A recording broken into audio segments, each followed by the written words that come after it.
Funinaitra nolatanao.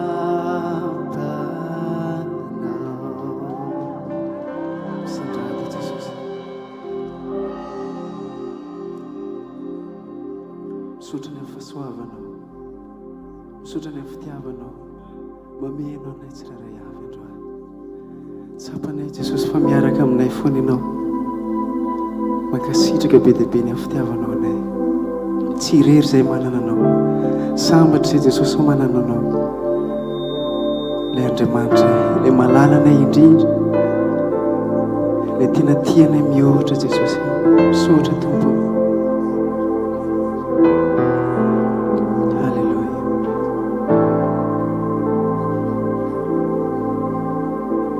Novelary ny ao am-poko ankehitriny, niazavana izay ny tantanany ahy, ny fiainako rehetra feno ny fisiny, ka ny lalako lasa lavitra ihany.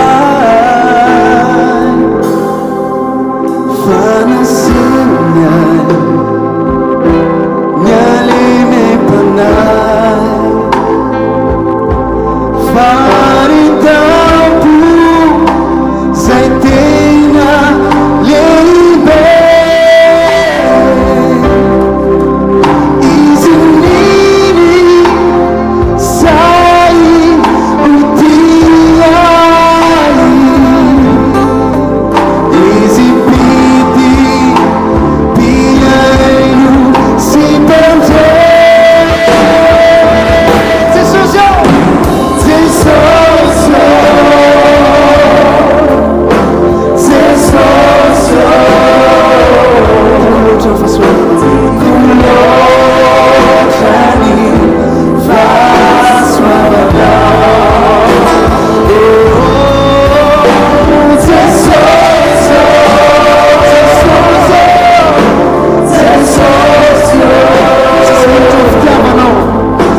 Vadika aminao zay fa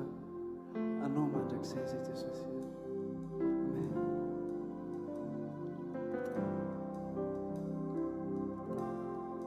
Jesosy ani,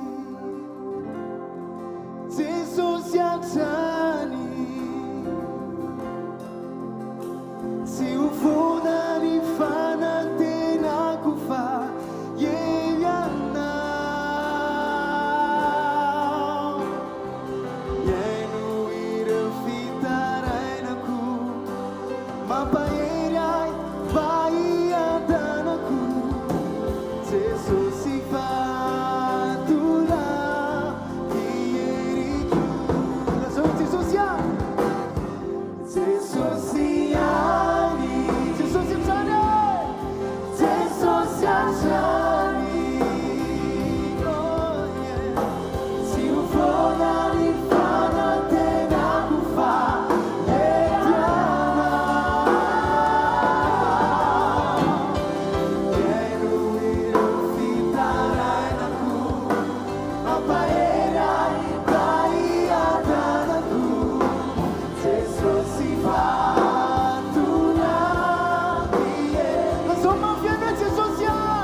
tsy hainy tsy hamerina voninahitra any amin'i Jesosy fa lehibe loatra izy. Rehefa maniraka atsika izy dia mamatsy atsika. Fa mila atao azo antoka fotsiny hoe ao anatin'ilay sitrapony foana avetsika isan'andro. Nanomboka tany amin'ny volana janvier tany izay ilay mandeha mitory any amin'ny faritra maro samihafa any dia efa nanomboka tsara HVKL ilay fanamafisam-peo dia nivavaka. Dia ohatry ny efa nanomboka tsy dia tadidinay loatra ilay izy fa efa nisy fampianarana moa teto nampianaran'ny paster Jao hoe tsy miankina moyen fa nytao amponay foana nataonay nanana etaeta an' jesosy dia rehefa tapaka lizy satria misy fotoana lizy tonga dia tapaka rehefa eny Akalamanjana eny a dia alefanay mafy be ny feo anay satria izay koa ny antony namoronana anay a dia miantsoantso izay. Dia rehefa tao alohan'ny croisade fianaratsoa nahazo tarika hoe mijanona kely dia nijanona. Tany amin'ny croisade koa moa nisy fampianarana hoe misitrika dia nisitrika aloha. Dia rehefa vita ny croisade dia nanana etaeta amin'izay hoe fa tokony hiverina fa kay mbola nila nisitrika aloha. Dia tao anatin'ilay fisitriana rehefa ilay mandeha manao intercession larobia dia nisy fotoana tonga dia efa ohatry ny elaela kely tsy tafakatra intercession fa tamin'izay niakatra dia tonga dia nioraka mama rehefa nahitana oy taty Lovasoa izy zahay fa niandry anao dia gaga be hoe niandry ana ahoana moa izany. Efa tamin'ny volana janvier ozy izy ilay izay tany an-dafy iny a nisy olona ozy izy nanontany anao hoe iza moa ilay mpitory filazantsara dia hoe ry taty Lovasoa dia hoe za tena tereny Jesosy mafy mihitsy foko fa te hividy bafila ho andry zareo dia voninahitra ho an' Jesosy dia teo moa mama nyteny hoe anontania ozy izy ny prix dia nanontaniana ny prix dia rehefa nitenenina ilay olona dia tena hoe voninahitra ho an' Jesosy tsy fantatra ilay olona koa tsy mahafantatra fa tena hoe asan' Jesosy ilay izy tena averina any amin'ny voninahitra ilay izy koa tena hoe tsara lavitra raha ny ohatran'olona teo aloha ary rehefa tsy tapaka tsony ilay izy ary rehefa nandeha izay miverina amin'izay ao anatin'ny fitoriana tamin'ny lakamisy tena voninahitra ho an' Jesosy fa avy ny olona fa ahoany ty any ity tena be dia be ny olona manontany hoe tena tsara voninahitra ho an' Jesosy ilay izy ary tao anatin'izay ihany koa teny andalana teny ampitoriana teny dia nahazo tarika lasa misy zavatra vaovao anatin'ilay fitoriana dia tena hoe be dia be ilay toerana tsinona toerana na lehibe dia fantatro tsara hoe iza ny iza ao anatin'ilay toerana fa na dia ny olona tsy eritreretinao ary hoe hiainy tenin'Andriamanitra mandrakizay zany fa tena nijanona dia ny aino averina any amin'i Jesosy rery ihany voninahitra. Ao anatin'izay koa tiako mampahery anao hoe raha mpanompon'Andriamanitra ianao ka mandeha manao ny asan'Andriamanitra tena alao foana manana an'ilay sofim-panahy mihainy tarika foana fa rehefa ao anatin'ilay direktiva no arahantsika dia mety manotrina foana Jesosy. Faharoa ilay zanako faralahy kely Mikael classe de 8e izy fanatsony tany am-pianarana nampanaoviny zareo test de niveau izy dia hoe anala CP dia za tamin'ny voalohany ohatry ny somary ny aotra kely satria izy tena mbola zaza loatra ny comportement-ny izy tena mahay voninahitra ho an' Jesosy fa be lalao be izy sady mora distrait teo ny somary nampanahy hoe ty ve dia fa tena voninahitra ho an' Jesosy nampamatotra azy ilay izy dia afaka soma tsara izy verina any amin'i Jesosy ny voninahitra. Fahatelo ho an'ilay zanako vavy matoa mianatra eny Ankatso manao droit izy dia hanao soutenance fa tao anatin'ilay fanaovany any bokiny efa ho herinandro sisa ny fotoana tsy hanaterana ny boky coince ny ordinateur tena hoe tsy nandeha fotsiny tsotra izao ilay izy dia teo aloha izy somary nanana fanahina kely fa rehefa nampahirezina hoe eo mihitsy no hijoroany Jesosy dia lasa nanana pisy izy dia nisy fotoana izy nanantona nresaka tamin'ny papa dia eo izy mianaka amin'ny resaka iny mihitsy ozy izy papa hoe anavitra n'ilay donné rehetrarehetra Jesosy teo mihitsy niantso pasteur Nirina satria nentina namboarina ilay izy hoe efa avitra daholo ilay donné rehetrarehetra tena voninahitra ho an' Jesosy ary tsy mbola nijanona teo fa tao anatin'izay koa herinandro sisa dia tokony ho aterina fa tena hoe niditra tsehatra Jesosy niemotra lavitra be mihitsy ny fanaterana an'ilay boky ary rehefa anao présentation an'ilay boky izy dia somary nanana tahotra indray izy satria ilay juriany tamin'ny heritaona ihany ny juriany tamin'ny heritaona nefa izy tena nahazo tena nisy fotoana ary izy nijoro vavolombelona teto mbola somary nitomany dia somary natahotra izy fa rehefa nifampiresaka tamin'ny mpanompon'Andriamanitra dia osy pasteur Nirina hoe tsy maninona izany fa eo mihitsy Jesosy nijoro dia rehefa nangataka vavaka tamin'ny mpanompon'Andriamanitra moa dia nisy teny latsaka hoe famorahana ao amin'ny zavatra rehetra tena voninahitra ho an' Jesosy fa même pas 10 minutes izy ny tao anatin'ilay salle tena hoe averina any amin'i Jesosy ny voninahitra fa Jesosy ny tao ambadik'ilay zavatra rehetra fa tena tsisy avy aminy niova le jury tena nalefaka tanteraka tena tsy le izy tamin'ny voalohany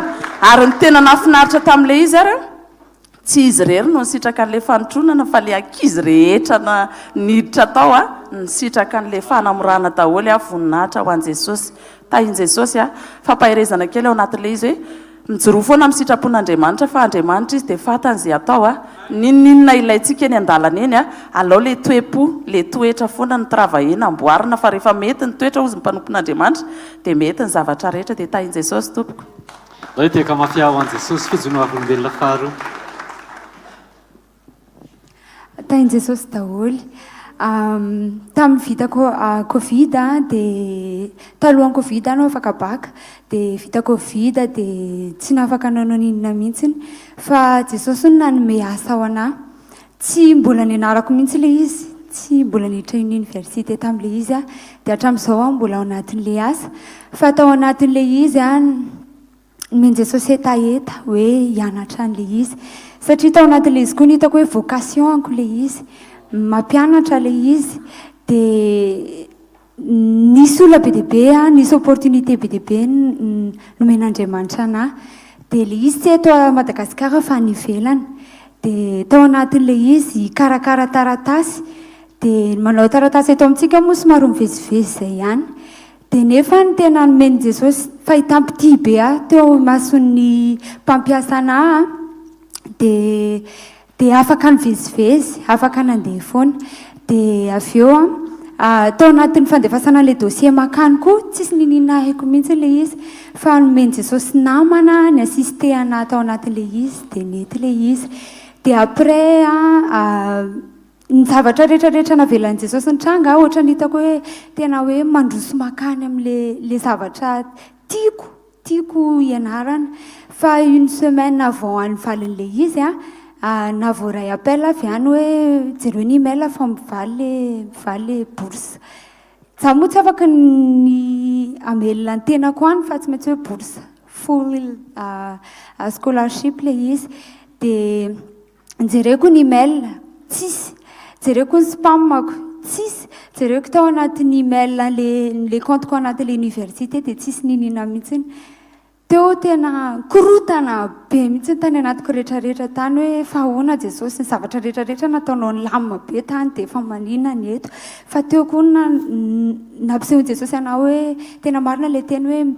mifanohitra ny nofo sy ny fanahy fa tena au même temps tena ny zavatra teneny jesosy ato anatiko hoe le ny fanahiko hoe inandray jesosy le zavatra grandiose be endrasanao tiako atao any arinany satria ty zany efa échec dia ny olona rehetrarehetra nanodidina anahy tamin'izay fotoana izay koa tena tsy hoe olona le miteny anao hoe courage zao fa tena olona namerina anahy tao amin'i jesosy tsy vitako manko le izy raha le situationko tamin'izay fotoana izay fa tena hoe jesosy no misitona an'iren'olona reny dia namerina anahy tao anatiny dia tena après rehefa vita ny resaka anay tsy mbola nody ny masoandro ataoko hoe amin'ny telo sasany teo angamba fa tena tsapako hoe niadana be ny tao anatiko tena feno fiadanana be na mbola hoe marary ary le fo fa tena eny hoe iny jesosy le mametaka le pansement eo amin'le ferinao dia zay fotsiny ny zavatra tiako ampita hoe mety échec le izy eto masoko amin'izao satria tsy mbola fantatro mihitsy hoe ina le tiany jesosy atao amin'ny fiainako fa tena hoe ho anazy rery ny voninahitra satria raha mijoro raha manana ny fiadanana dia mbola jesosy rery ihany dia ho anao koa mety hoe ohatran'izay ny situation anao tsy haiko hoe inona fa efa nanome an'le izy an' jesosy tsika efa nanome an'le fiainantsika dia tsy tsika ny acteur principal amin'ny fiainantsika fa jesosy dia ndao iaina ho anazy foana dia ho an' jesosy rery ny voninahitra zay tiaka ho an' jesosy ny amin'ny fiadanana izay maharo-toerana ao anatintsika voninahitra ho an'andriamanitra irery any no ijoroako eto mamela ianareo raha ohatra ka hanazava ny asa nataon'i jesosy teo amin'ny fiainako voalohany indrindra dia mangataka ny tatiany irlety mba hitsangana vetivety tsafaty kamela izy ny tatiniko raha vavy mamako mihitsy zany izy raha tena marina fa izahay moa avy any atsimo mamela amin'le fiteny raha ohatra somary tsy raha kely izahay avy any atsimo dia pravavy izy sy mamako dia izy no nahitana izany hoe hazavana zany mamako tany Majunga zahay mipetraka dia nisy tromba enina tamin'ny mamako dia tatiriny le teny tamamako hoe izaho mbola kely tamin'izany teny izy tamamako hoe tsy aleo ve rahavavy esorina ty trombanao ty discussion ndreo amin'ny rahavavy dia somary mihaino koa zaho zany eo kaiky eo satria izaho rery koa zanaky mamako dia mamako zany tsy ho faty ve zareo tsy aleo ve milety hoe maty eo amin'i jesosy toy izay maty eo amin'izao dia ndao ary tao mifaka tamin'izany mbola pasteur Gilles Andrianjoary dia nesorina le tromba niezaka zaho tamin'io zany hoe tsy hanatrika an'io mihitsy satria tsy te hahita mamako zany zaho amin'izay fotoana zay dia nisy fotoana natsaka rano zaho dia nanitraka misy gisa zay dia misy taina gisa zany voahitsaka dia nifafako tamin'ny gazon le raha nataoko ohatran'izao tonga dia tavoangy namaky le tongotrako amin'izay tataka be tongotrako io dia nandesiko le rano tongako ihany le rano tonga any an-trano dia tonga an-trano tsy afaka nandeha dia natory dia tonga le pleutan moa nanafaka le tromba teo naisorina tena ady io eo amin'ny 2 heures de temps vita resy ry zalahy dia izaho mio mijery io izany ho ale jesosy tena mahery par rapport le tromba nefa zay amio amin'le tromba matahotra mihitsy zay vao izy miteny zao tsy maintsy tanterahana aby zeo fa nanomboka teo zaho tonga dia nisy ohatra teny tamiko zay hoe io ny heriko hitanao io izany zany raha ty dia teny dia nanomboka teo nivavaka nanaradiany zay dia niaraka amin'ny pleutan marin tamin'izay maro mpanaradia teny zay dia mpanaraka andreo dia rehefa fa bebe moa nody zaho nandeha tany atsimo tany rehefa tonga tany atsimo dia manao rehefa tonga miakatra aty sendrasendra dia mivantanao varado amin'ny tatiny irlety dia niteny izy hoe andao mba hiaray vavaka ary fa atoko misy pasterana izay sy andry aty dôly dia tarea pasapito zay tamin'izay mbola tany pasteur Rodolphe dia tao ao anaty trano zay zay mitory dia mitory pasteur Rodolphe mitory dia hoy zaho mijery azy ty pasteur aty zany ma tena ampiasan'ny tompo dia teo mitory izy tena le zavatra teneny tena ohatrany henjana aby dia ohatrany hafinatra ho aty raha ty dia teny dia rehefa nandenody zay tsy fantako 2011 sa 12 zay nisy asa croisade natao teto dia niteny tentatenir leto hoe oento ty autocollant be ty nisy autocollant zay sarin'ny pasteur Rodolphe mitsiky zay izy amin'le sary dia atao iny ty apetraho anaty tranonao dia ataovy amin'le vohitra le olo dia izy no hita voalohany fa ity hitanao rehefa anatin'ity anao dia mba hitanao io pasteur anay io andao moa tena mifinosoko tsara satria zaho tamin'izay nanao asa tany Androhitany zaho satria rehefa atao Fort Dauphin zany zaho nikisaka kely nandeha tandrohitany dia nanokatra asasa madinika zay dia nanao panneau manao raha sarge telefony fitadiavam-bola zany dia ao andro eo nefa raha misy mampiasa gris ataoko angamba ambo voalohany ihany henjana be dia niteny amin'izay le namana teo anao manao anty eto fa nisy nanao teto fa tonga dia may fa misy rangahy io henjana izy ihany manao an'io eto sy ny anahy koa mahery mihoatrany anazy dia ndao ary teo amin'izay dia tena nandrosoka zaho kosa mba nianatra mba teknisiana kely amin'le resaka raha dia nandroso ny anahy le asa zany tena nandroso be dia rehefa elaela zahay iny izy avy any niteny amin'izay namako reny mbo hitanao fa hasiny lahy androany ny anahy ho invisible izay foana nataoko dia amin'ny fotoana zahay miresaka zahay teo lahy ao an-trano le misy namana zany satria titindreo miresaka amiko miresaka zahay dia hoy izy hoe le rano iny ho le bandereo le rangahy miala agny izy ry ndao atsika mahita azy eo dia izaho amin'izay mipetraka ato dia namako roa ato dia vao nandeha izy vao hiditra amin'ny trano koa izy tonga dia sarin'ny pasteur Rodolphe iny tahitany eo tonga dia nandohalika izy izaho koa ny ho izy mba mivavaka dia hoy le bandy namako reny taia koa ny vavahanao rangahy na eglizy sy nidiranao dia menareo tsiny izy hoa fa mahery koa ny le andriamanitra anao izy io pasteur anareo eka hoa mipetraka Antananarivo any hoa io soa le mivavaka hoy le bandy regny amin'izay resaka tamiko hoe tena sarin'ny pasteur ihany zany ho zalahy nandohalefa rangahy iny ambiasa be nio reo fata hita izaho fa miresaka anareo tsisy dikany io nareo matady tsy matahotra zalahy dia zay zany fijorona vavolombelona somary nahatonga zao nanaradiany hatramin'ny farany dia ato anaty telefony rehefa teo zany za tsisy intsony le fanarana le satria ndeha Antananarivo mavezivezy dia niteny tadinyerleto hoe misy any amin'le asvk le 27 dia mba manao varesasa any moa dia raha dia nambarany raha lahandry amin'izay moa le raha dia nalefa nefo be taminahy dia raha dia nijereko dia nanao dia ao anaty telefoniko amin'izay mba misy toriteny pasteur Rodolphe mizato mahery kely eo ngambo anaty iny ihany zany arahiko dia nresaka amin'izay le pasteur sasany hoe fa hoana raha lany ty tsy tonga raha izaho raha lahy ohatra ny mialatsiny aminareo fa efa misy toriteny ty henoko dia ohatra ny raha fa manina toriteny any raha lany ty mitovy any pasteur satria zahay tao amin'ny ray mamizay manomboka miango dia fa tsy tonga antsoa zany zao dia fa maninona hitanao pasteur tena mamelahy ianao pasteur fa ohatra ny izaho meny toriteninareo pasteur ao ohatra ny ambany be tena devande tena nitenako tamin'le pasteur eo fa izaho meny ty toriteny ty tena feno dia mety marina ihany zao le teny tompo miteny hoe mbola niveau TD angambanareo anao koa raha lahy any izy pasteur dia niteny aneny kosa ny raha lahy any dia henzana be fa nazanato zany tokony hivory ihany ianao na ry pasteur mbo avy ihany hivory ohatra avantage zany tiako aviana nareo eto Antananarivo zany avantage manana ny pasteur Rodolphe fa na izany manatombony ihany koa zay satria misy an'ity kirakira raha ty dia efa manana koa zay dia voninahitra an'Andriamanitra tiaka mafy an' Jesosy tsika asaiko ianao hitsangana toritentsika maly hoe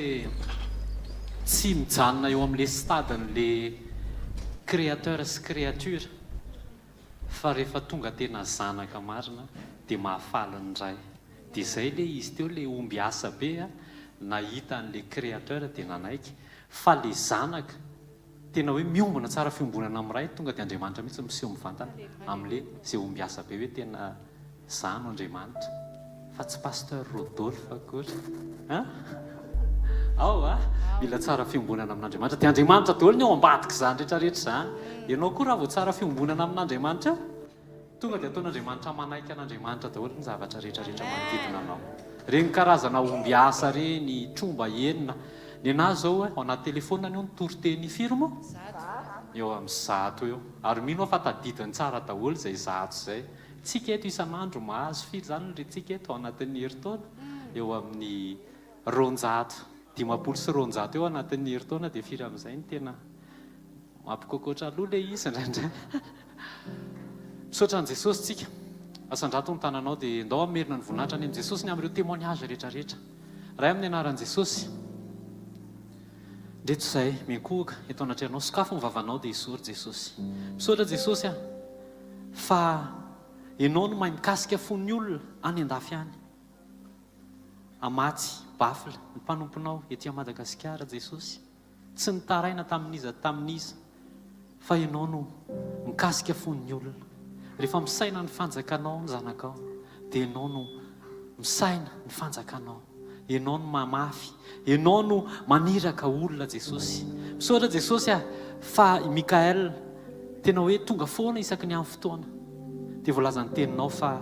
fatahorana an' Jehovah ny fiandoham-pahalalana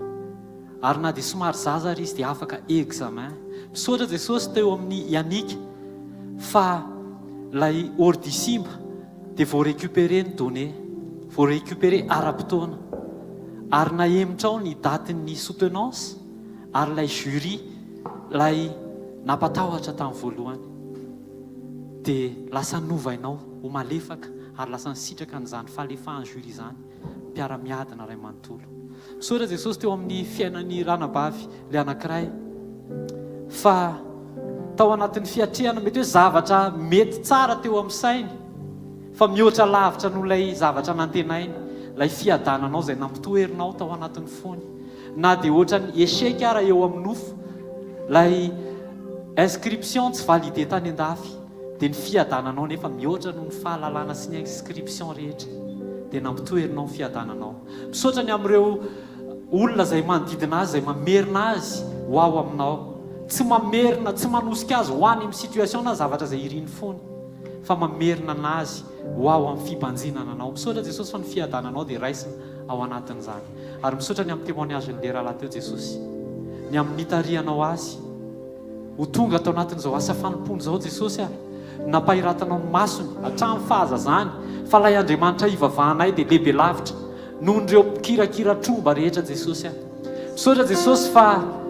tsy hoe mpamorona fotsiny ianao dia zay voary fa tianao zay ho tonga zanaka eo anatrehanao ary ianao ho tonga rainay ary rehefa rainay ianao dia mikarakara anay hatramin'ny antsipiriany misaotra Jesosy fa tsara loatra ianao tsy misy toanao tsy misy tahakanao amin'izay Andriamanitra ka mendrika ho deraina sy omena voninahitra mandrakizay ny anaranao androany ray amin'ny anaran'i Jesosy dia miandrandranao zahay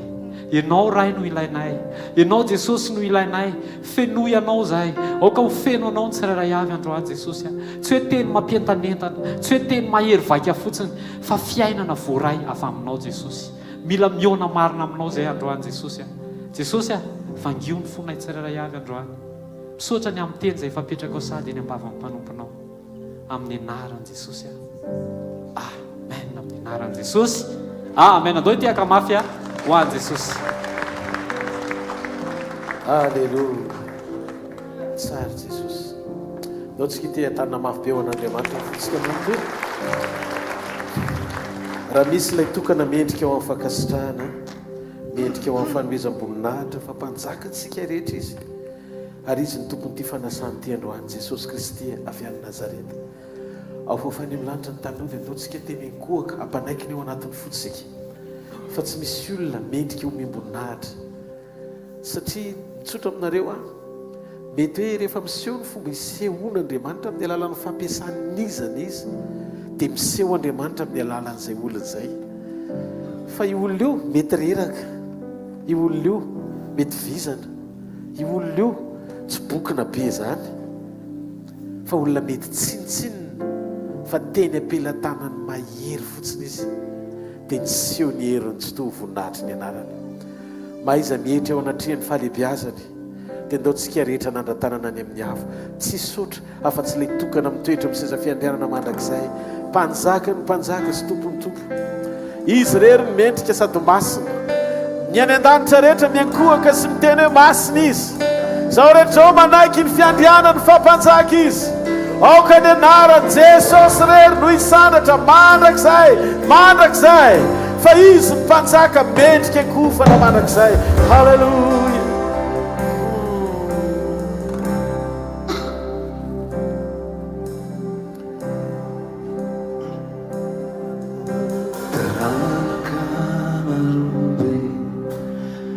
Tungekuka mirafi irana wanzanaku Runyaru lala nanti si reuza inuas mirafi irana wanzanaku Nenara now Abindinda sile Beindinda ambu Nara naret Nifiadia Sivana pana Faifan Situera naret Demane nara now Niadelmi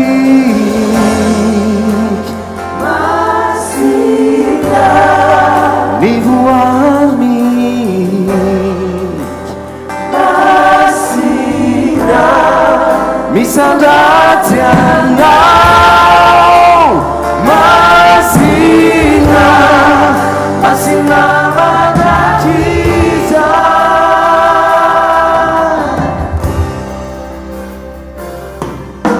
Wanawina inavutana Movela educa Firana wanzanaku Paulu na fakianao Midafia ni Kristi Mida firana wanzanaku Ira was mantakizayana They want tell me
sandrata jesosy androany maraina fantatra efa na tsy hitany masonay azy ianao dia miaraka aminay ianao nampanantena fa raha misy fonatelo mivory ny anaranao dia mifovoany ianao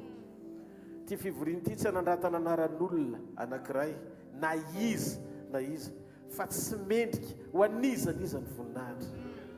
fa ho an'ny anaranao rery azy ny anaranao zay anarana ambony ny anarana rehetra anarana manerinerina sy mitoetra ekeny ny anarana rehetra ty ambany masoandro ny any an-danitra ny any ambanin'ny tany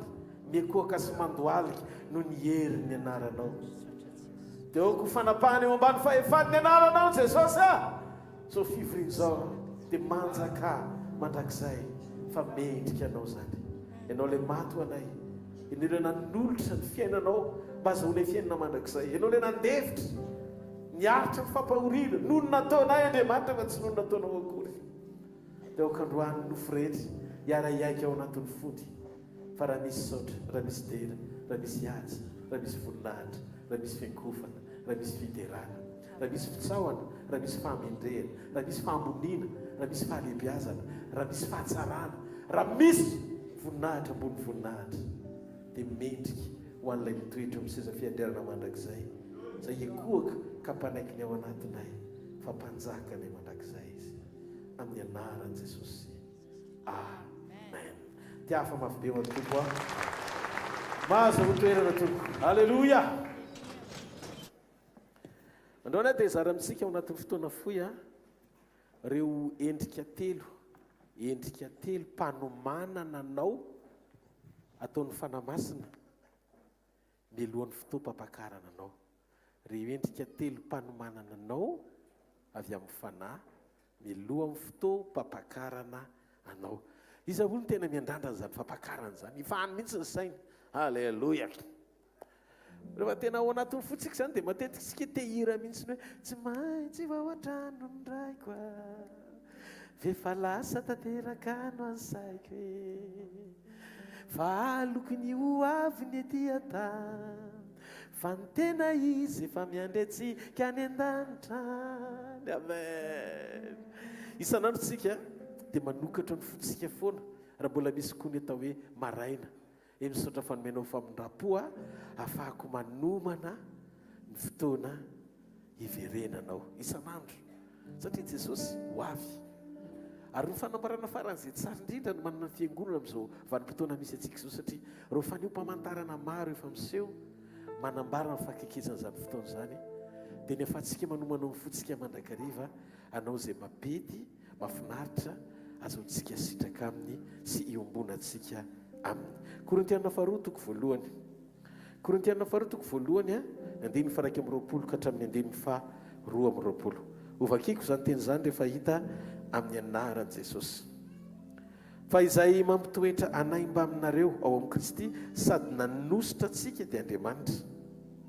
zay nanisy tomboka siatsika koa ka nanome ny fanahy ho santatra ato am-pontsika vakio ny le andiny faharoa am'roapolo azafady amin'ny teny français pasteur andiny ny faharoa am'roapolo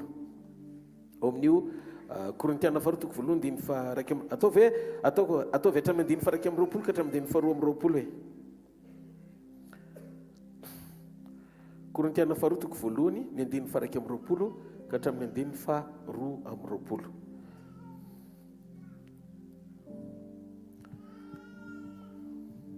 Au nom de Jésus, et celui qui nous a fermés avec vous en Christ et qui nous a oints, c'est Dieu, lequel nous a aussi marqués d'un sceau et a mis dans nos cœurs les arrêts de l'esprit. Amen. Alléluia. Hitanareo hoe les arts de l'esprit io farany io ny synonyme an'io dia hoe gage na hoe antoka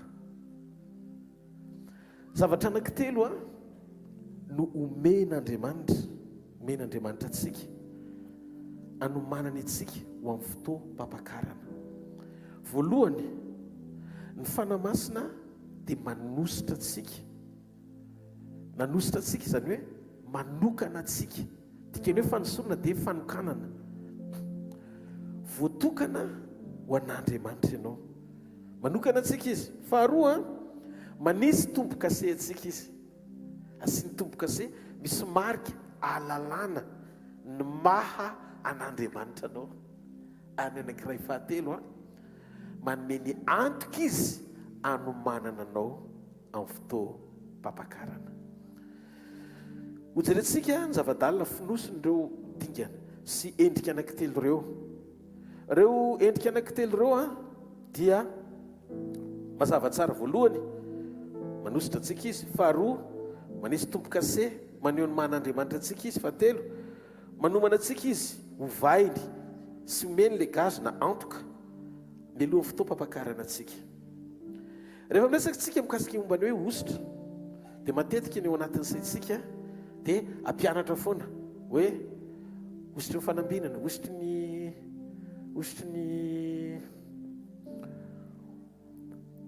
ny fahavokarana, fotoana manokana andraisanao ositry ny fahavokarana. Lazaiko teto fa ny ositra tsy ampianarana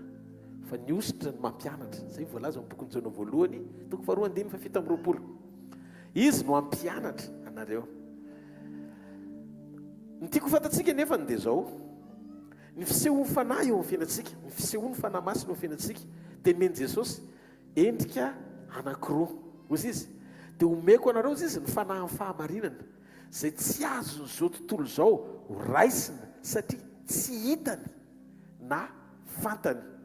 fa ianareo no mahafantatra azy satria toetra eo aminareo izy, eo amintsika izy ary ao anatinareo izy, ato anatintsika izy. Endrika anankiroa zany ny sehoan'ny fanahy masina eo amin'ny fiainantsika,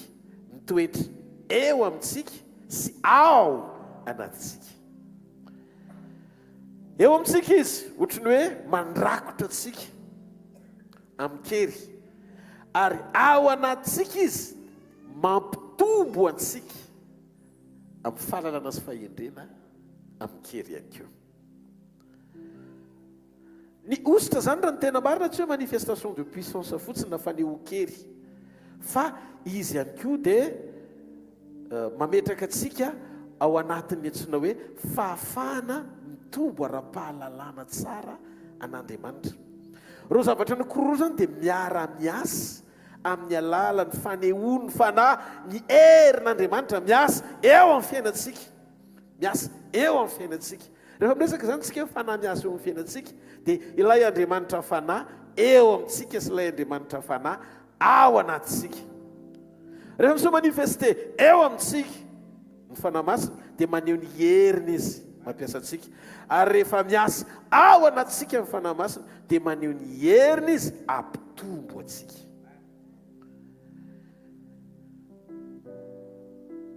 Mila afantatsika zany fa ny fototra lehibe anankiray tena sarobidy lavitra mihoatra noho ny may eo amintsika azy mampahato anatintsika azy, satria ny tombony anananao mihoatra noho ny olony testamenta taloha dia ny fanananao antoka fa ao anatinao Andriamanitra. Nameko teto ny ohatra, ny testamenta taloha sy ny testamenta vaovao tsy mitovy, fa maninona ny volan'ny Samsona ny tsy nitapahana? Satria teny ivelany ny herin'Andriamanitra, teny amin'ny volony le hery fa tsy afaka niditra tao anatiny. Ny manifestena ny meazy tanjaka le hery teny ivelany zay nitadiavony devoly zay fomba nesorana azy, satria tsy afaka niditra tao am-pony le izy fa niantona teny amin'ny volony. Dia rehefa voatapaka amin'ny volony lasa le hery. Dia miandro ny volon'ny tsiry indray fa afaka nangataka fiverenan'le hery izy mba hahafahan'Andriamanitra mampiasa azy. Tsangany entana izay mandeha. Fa amin'izao fotoana izao no mampiavaka anao amin'ny Samsona le hery ao anatinao, ka na bory volo azy ianao mahery foana satria ao am-ponao fanahy masina. Ka le resaka tsy volo lava na volo fohy fa fanoloran-tena toetra tsara ao amin'ny sitrapon'Andriamanitra. Zany angatsy mareteka ao an'Andriamanitra ny amin'izany. Fahamarinana anie zany. Tsika tsy maintsy mizara fahamarinana. Tsy maintsy mizara tsika fahamarinana fa ny marina ihany no afaka tsika tsy andevo. Amen na sa tsy amen. Noho izany tena tena sarobidy mihoatra lavitra noho ny mahaeo azy eo amin'ny fiainantsika mahato anatintsika ny fanan'Andriamanitra. Ny hery no fanahy masina miasa ao anatintsika amin'ny fanosorana dia mahatonga antsika ho tsara fiomanana. Jerentsika aloha le anankiray voalohany ny hoe ny fanahy masina manositra atsika, ny fanahy masina manositra atsika. Fanahy masina nitoriako eto fa tsy ositra. Aoka zava-tsara tsy nazava aminareo hoe isositry n'izao isositry n'izao avy alao le ositra iso manifeste dia hitondra fahavokarana fotsiny fa tsy mila ampianarina zany. Fa iresaka fotsiny ny manifestation amin'ny fanahy masina, ny hetsiky ny fanahy masina ao anatinao, ny asan'ny fanahy masina ao anatinao. Tsika zany tsy olona natao hanenjika vokatra mba ho ampiasaina fa manaiko manina mba mora esany eo amin'ny fiainantsika. Ny amora ny fiasana ao anatinao ny zava-dehibe fa tsy ny etaetanao mba ho ampiasaina. Isaky ny mitoetra ny etaeta ho ampiasaina dia ianao zay ny tehiseo. Fa rehefa manaiky ianao homanina mba esany dia izy miseho amin'ny alalanao. Tsy mitovy vokatra. Satria na nitoerana ametrahanao ny etaetanao azy dia amaritra ny vokatra ahafahan'Andriamanitra manao zavatra amin'ny alalan'ny fisianao ny amin'ny fandalovanao eto ambonin'ny tany. Hitanareo ilaina izay fahalalana hamaritra toetra izay, hamaritra ny toe-ponao sy ny toe-panahinao amin'ny fomba iarahanao amin'Andriamanitra. Resokely ny Jaona voalohany toko faharoa. Bokin'ny Jaona voalohany. Halleluja. Jaona voalohany toko faharoa. Ny andininy faharoapolo. Dia dingantsika amin'ny andininy fahafito amin'ny roapolo. Amin'ny anaran'i Jesosy. Fa ianareo kosa manana ositra avy amin'ilay masina ka mahalala ny zavatra rehetra. Ny andininy fahafito amin'ny roapolo. Ary ny aminareo dia ilay ositra no raisinareo taminy no mitoetra ao aminareo ka tsy mila ampianarin'olona ianareo fa satria ny ositra avy aminy no mampianatra anareo ny zavatra rehetra sady marina fa tsy laika izany dia tomoera ao aminy ianareo arak'izay nampianarany anareo. Tonga ato amintsika ny fanahy masina manositra mampianatra antsika fa tsy hoe mihetsika aloha sy mampiasa antsika aneo ny asan'Andriamanitra. Zavatra voalohany tena ao am-ponin'Andriamanitra dia ny afahantsika mahalala fa ao anatsika ny fanahy masina manositra antsika izy, manositra antsika izy mba hampianatra antsika ny zavatra rehetra. Jesosy dia nilaza an'izany. Misy ny ositra ao amintsika ary misy ny ositra eo amintsika ary misy ny ositra ao amintsika. Ny Jaona toko faha 9 andininy faharoa ambin'ny folo ka hatramin'ny andininy faha 7 ambin'ny folo. Mila fantatsika ny fisiny fa tsy ianarantsika, tsy ampianarintsika ny aminy.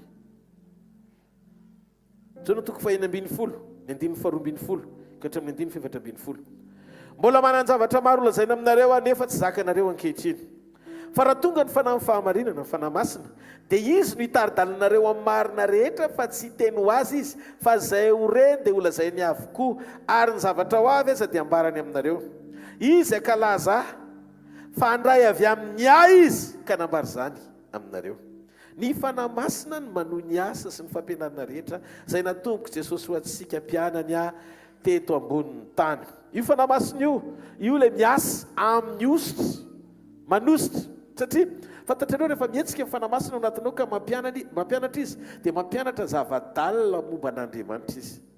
Rehefa zava-dalina momba an'Andriamanitra no omeny fanahy masina dia tsy maharaka an'ilay kory ilay fisainana maha-olombelona dia izay mahatonga ilay manifestation ny onction ao anatin'ny olona mampitombo ny niveau amin'ny fahatakarana, manome fahatakarana izy ahalalanao zava-panahy. Dia izay ny atao hoe ositra. Ny ositra dia hetsiky ny fanahy masina mapakatra ianao no mpaherezina ao anatin'ilay ositra mba hikapte andray tsara reo fahamarinana rehetrarehetra izay zarainy aminao ara-pahalalana. Tsy natao ho takatry ny olombelona nofo ao mandrala izy fa ilana fanampian'Andriamanitra ilay izy. Zay mahatonga Jesosy nilaza fa tonga eny aminareo mipanampy parakletos, fanahy masina. ampino ny ao anatinao atakatra le fanambarana sy le fahafenom-pahamarinana tia nozaraina aminao. Zay no mahatsaro bidy be mihitsiny ny fiasan'ny fanahy ao anaty, satria rehefa raisitsika seketsika ny fidinan'ny fanahy masina ao anatsika miasa mahery dia eno ty fahamarinany ity, lasa manana fahaiza manao mamantatra fanahy samihafa ianao. Esprit de discernement, lasa manana fahaiza manao mamantatra fanahy samihafa ianao avy amin'ny alalan'ny fisiny le fanahy masina ao anatinao. Tsy olo-kafa ny ivelany mandresy lahatra fa zanak'Andriamanitra, fa ny fanahy masina no miasa mampianatra ato amiko, ary ny osot'Andriamanitra avy amin'ny fanahy no mampianatra ny zavatra rehetra. Zany no mahatonga antsika mahalala sy mamantatra ary manavaka fanahy samihafa hoe avy amin'Andriamanitra zany na mody manona ny anaran'i Jesosy azy, na tsy avy amin'Andriamanitra zany na dia mampiasa ny anarany azy. Raha ilana amin'ny vanim-potoana anankiray misy antsika ny tena fiasan'ny fanahy ilainao, satria amin'izao andro faran'izao dia tady ideo ry fiangonana, fa zao andro faran'izao dia vanim-potoam-pamitahana, fitaka ny idiran'ny devoly voalohany teto ambonin'ny tany, dia fitaka miampy fitaka no anakanan'ny Satana sy amilivilian'ny lalana ny olona mba tsy hahafahany miona amin'i Jesosy. Probleman'ny Satana tsy ianao manan-karena, fa raha rena ny avery anao dia oentiny miakatra ny tendrombohitra ianao dia lazainao omena anao zao rehetra fa miakofa aminy. Tsy fantrana, tsy fahavalon'ny fantranao izy, fa raha fantrana koa ny hitondranao any dia ataon'izany. Dikan'izay na arena zay moyens zavatra rehetra azony atao dia tanterahany amin'ny fomba rehetra, fa ny important tafasaraka amin'Andriamanitra fotsiny ianao dia tsy miombona amin'Andriamanitra ary tsy hifankahita amin'Andriamanitra. Noho izany fitaka na voazan'ny olona voalohany ary fitaka koa mbola tiany sehoana ambaboana ny olon'Andriamanitra amin'izao ny faran'izao. Raha tsy zany Jesosy tsy nilaza fa na ny olom-bo fidy azy dia ho voafitaka. Noho izany tsika zany mila mailo sy matsilo tsara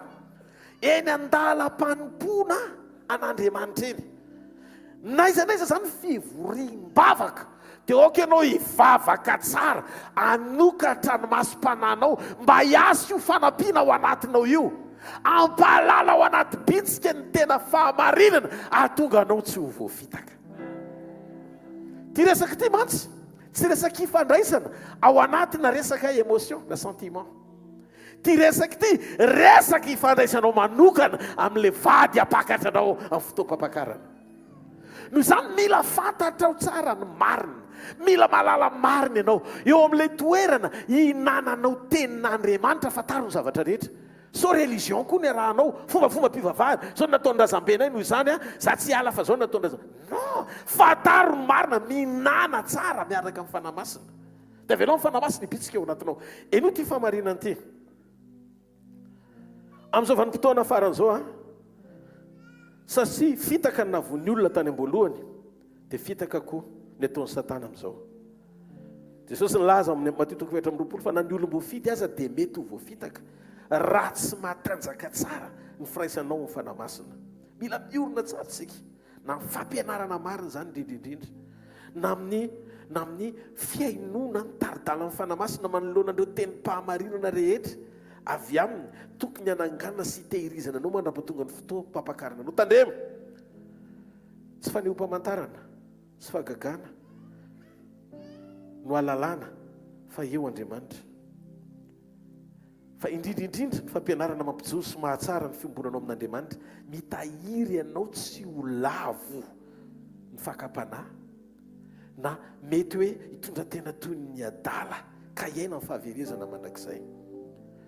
Mila fantatsika fa ny lanja ny fampianarana omeny dia ambony lavitra no ny fomba fampiasany. Mora kely no misarika olona ety ivelany, olona tsy mahalala an'Andriamanitra amin'ny fanehoam-pamantarana hita maso fa eo Andriamanitra, fa sarotra ny mamantatra ny fisian'Andriamanitra satria ao anatin'ny fanehoam-pamantarana anankiray, satria Jesosy nilaza fa amin'ny andro farany lay lehilahy nota dia hitsangana ary aneo fanehoam-pamantarana sy fahagagana fitaka mety roboka dolo zay mahita an'izany hoe tena zao zany ny zavatra mitranga tsy midika nefa zany hoe mandavy ianao ny herin'Andriamanitra fa tsy afaka nakana koa ny herin'Andriamanitra tsika tsy asa aneo fa ny ompamantarana sy fahagagana fa ny tiako lazaina dia tsotra mahatonga an'Andriamanitra manome anao ny ositra Andriamanitra ao anatinao dia anananao fanahy anavaka ny avy amin'Andriamanitra sy tsy avy amin'Andriamanitra ka ny ositr'Andriamanitra ao anatsika dia manetsika ilay fampianarana marina alalantsika izay tena avy amin'Andriamanitra marina na tsy Tesalonianina faharoa toko faharoa halleloia 9:9 hatramin'ny 9:10 amin'ny anaran'i Jesosy ary dia aseho ilay tena mpandika lalàna izay ho levonin' Jesosy tompo amin'ny fofonainy vavany ary ho foanany amin'ny fisehoan'ny fiaviany ny fiavin'ilay iny dia araka ny fiasan'ny Satana amin'ny hery sy famantarana ary fahagagana mandanga rehetra ary ny famitahana momba ny tsy fahamarinana amin'izay ho very satria tsy nandray ny fitiavana sy fahamarinana izay namonjena azy izy tandremo fa ilay fitiavana sy fahamarinana namonjenanao raha vao tsy raitsinao dia mora fitahana ianao ny fahamarinana zany mihazona anao tsy ho vily lalana ho any amin'ny anganongano ary ny fitiavana sy fiorenany ara-piombonina amin'ny fitiavana amin'Andriamanitra no hitahiry ny fanoloran-tenanao tsy ho rava ao anatin'izay mety fanehoam-pamantarana tadiavin'ny jentilisa amin'ny tanan'ny jentilisa izay tsy manana an'Andriamanitra ka ho tafiditra anatin'izany keo ianao ilay olom-boafidy tokony hijoro tsara arakaraka ny sitrapony nefa lasa mivily lalina ho any amin'ny anganongano io fampianarana anatomeny fanahymasina antsika eo avy amin'ny ositr'Andriamanitra izay miasa ao anatintsika mampijoro antsika ao anaty fiambenana lasa miambiny ianao tsy ampiny sy mahafeno fepetra zany ny fanehoam-pamantarana sy fahagagana ary ny fanahymasina ny miara-milaza amin'ny fanahintsika ao anaty tena manomboka amin'izay ny fanahymasina manana hery sy fiatraika ao amin'ny fanahinao ao anaty anaitranao hoe zavatra zany tsy avy amin'Andriamanitra io zavatra misy io tsy avy amin'i Jesosy ohatra manaitaitra be fotsiny le izy efa tary fa tsy maintsy ampangainy ataony eo ao anatin'le izy zay fanahy mampiasa n'le mijoro mampiasa ny anarany fa tsy tena azy Exodus 4:3 ny 7:70 ka hatramin'ny 7:20 resaka tsika mikasika momba ny Moïse 7:70 ka hatramin'ny 7:20 zao le izy amin'ny anaran'i Jesosy ary rehefa reny Josuà fitabataba-ny olona izay niorakoraka dia hoy izy tamin'ny Mosesy misy tabatabanahy dia tsy atoby fa ho kosa izy tsy feo fiobiny mahery na feo fitomaniny reso ny reko fa feo mihira hitanareo samy nieny Moïse sy Josuà nandre fitabatabanaty Josuà nandre fitabatabanaty fa Moïse nandre inona le izy feo mihira azanao amin'izay le discernement zay le tiako azavaina zavatra anankiray ny ren'ny olona anankiroa fa samy hafa ny interprétation nefa Moïse sy Josuà nresantsika samy mandre tabataba fa mivavolombelona tao anatiny samy hafa ka ny fanahymasina rehefa tonga ao anatinao mampianatra sy manositra anao izy dia manome anao izy ny dingana ra-pahatakarana alalanao fahamarinana amantaranao ny tena an'Andriamanitra sy tsy azy maneho vavolombelona ao anatsika izy zay ny tanjon'i Jesosy voalohany tamin'ny namenona amin'ny mpianatra ny fanahy tsy nidaraboka aloha ary tao moa tsy isy nidaraboka narayarana afo miteny tampon-dohany tsirairay avy tao anatin'ny fivoriana izy 20 dia izy aza miara Jerosalema ozy izy mba ara-pamenoko anareo ny hery ary fifaran'le hery le tonga anao vavolombeloko dia le vavolombelona io le témoin de Jésus ao anatinao mampahafantatra anao ny réalité sy ny zava-misy ara-panahy eo amin'ny tontolo misy manodidinao sy ny tranga rehetra ahafahanao manavaka ny tena avy amin'Andriamanitra sy tsy avy aminy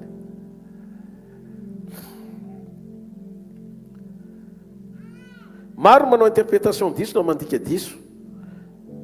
fa mila marina ny fanambaranao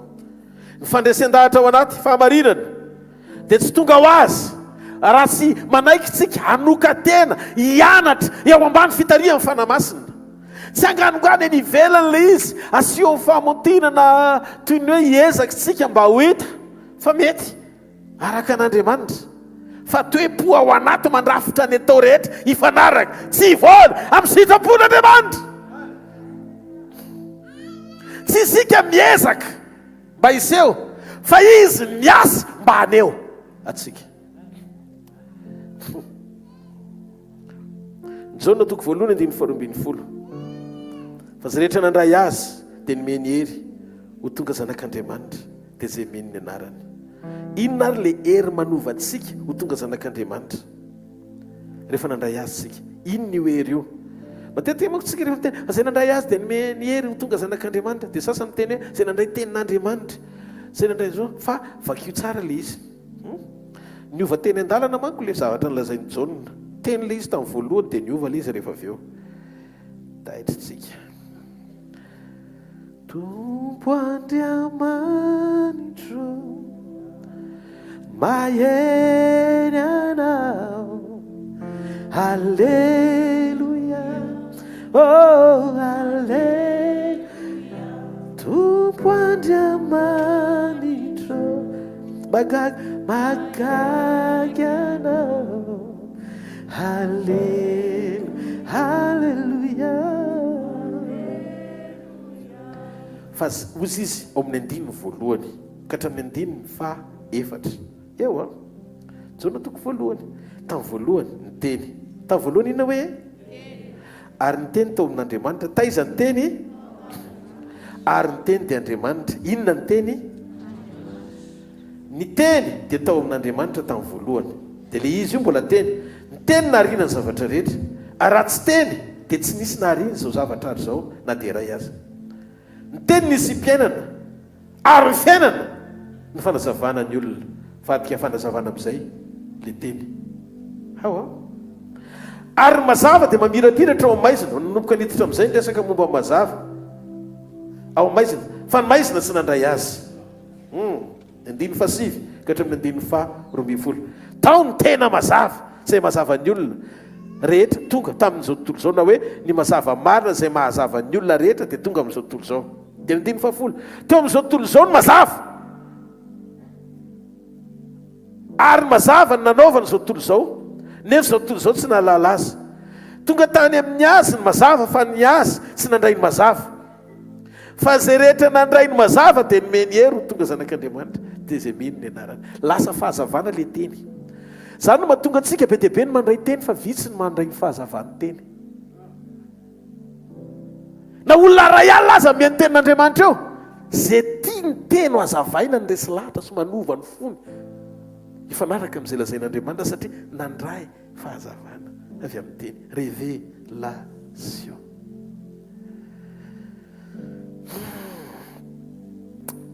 Tsy ny teny ny manome antsika hery ho tonga zanak'Andriamanitra, fa ny fahazavan'ny teny voaraintsika tamin'ny fanambarana izay nomeny fanahy masina, nanositra antsika, izay ampianatra antsika ao anaty hifanaraka amin'ilay fanovana tian'Andriamanitra hitondrana antsika. Tsy maharetehaka ao an'Andriamanitra. Ny teny tsy zavatra ampianarana mahafinaritra. Mety hoe mahafinaritra anareo fomba fampianarako hoe ohatrao fomba fitondran'Andriamanitra ny pasteur rehefa manambara ny sitrapony amin'ny alalany Andriamanitra. Le zavatra tsy manahitaitra, le tsy zavatra mahafinaritra ny sofiny, fa le izy fahamarinana manana tanjona hanova izay nandray an'le teny. Zay no mahatonga antsika iny tsy mizara teny pahendreny, fa mizara teny fiainana. Hozy Jesosy, teny izay lazaiko aminareo dia fanahy sy fiainana. Ka ny teny zany générique, satria maro ny mihaino tenin'Andriamanitra fa tsy voatery andray ny fahazavan'ny teny. Zany ny antony hoe maro ny mihaino teny fa vitsy ny miova fo. Raha tokony ho izy tsy vavolombelona anankiray nijoro eto hoe novain'Andriamanitra, tokony tsika rehetra ny ohatry le olona nijoro teto, tsika rehetra tonga dia niova daholo. Fa maninona ny olona vitsy nijoro fa novain'le teny, maro mandre eto ohatry ny mihaino radio, fa vitsy nandray an'le teny ka tonga fahazavana nanovany ao anatiny. Ary azadino ny tenin' Jesosy, maro natsoina fa vitsy ny fidiana. Ny attitude an'ny olom-boafidy dia olona nazavain'ny teny, nanana ny fiainan'ny teny, ifanaraka amin'ny fiainany andavanandro.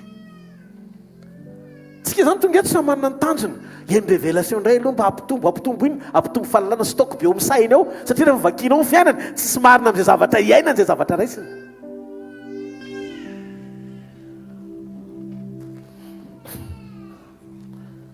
be dia be mandray manontany paster Rodolphe rehefa mitory teny dia kisakisakisakisaka manitsinitsy be mihitsiny avilivily ho ay zary ty resaky ty misy zany ny olona rehefa mihiry le maniry mafia hory Jesosy tompo dia sasandray manova an'le izy rehefa tonga teo manisy mafia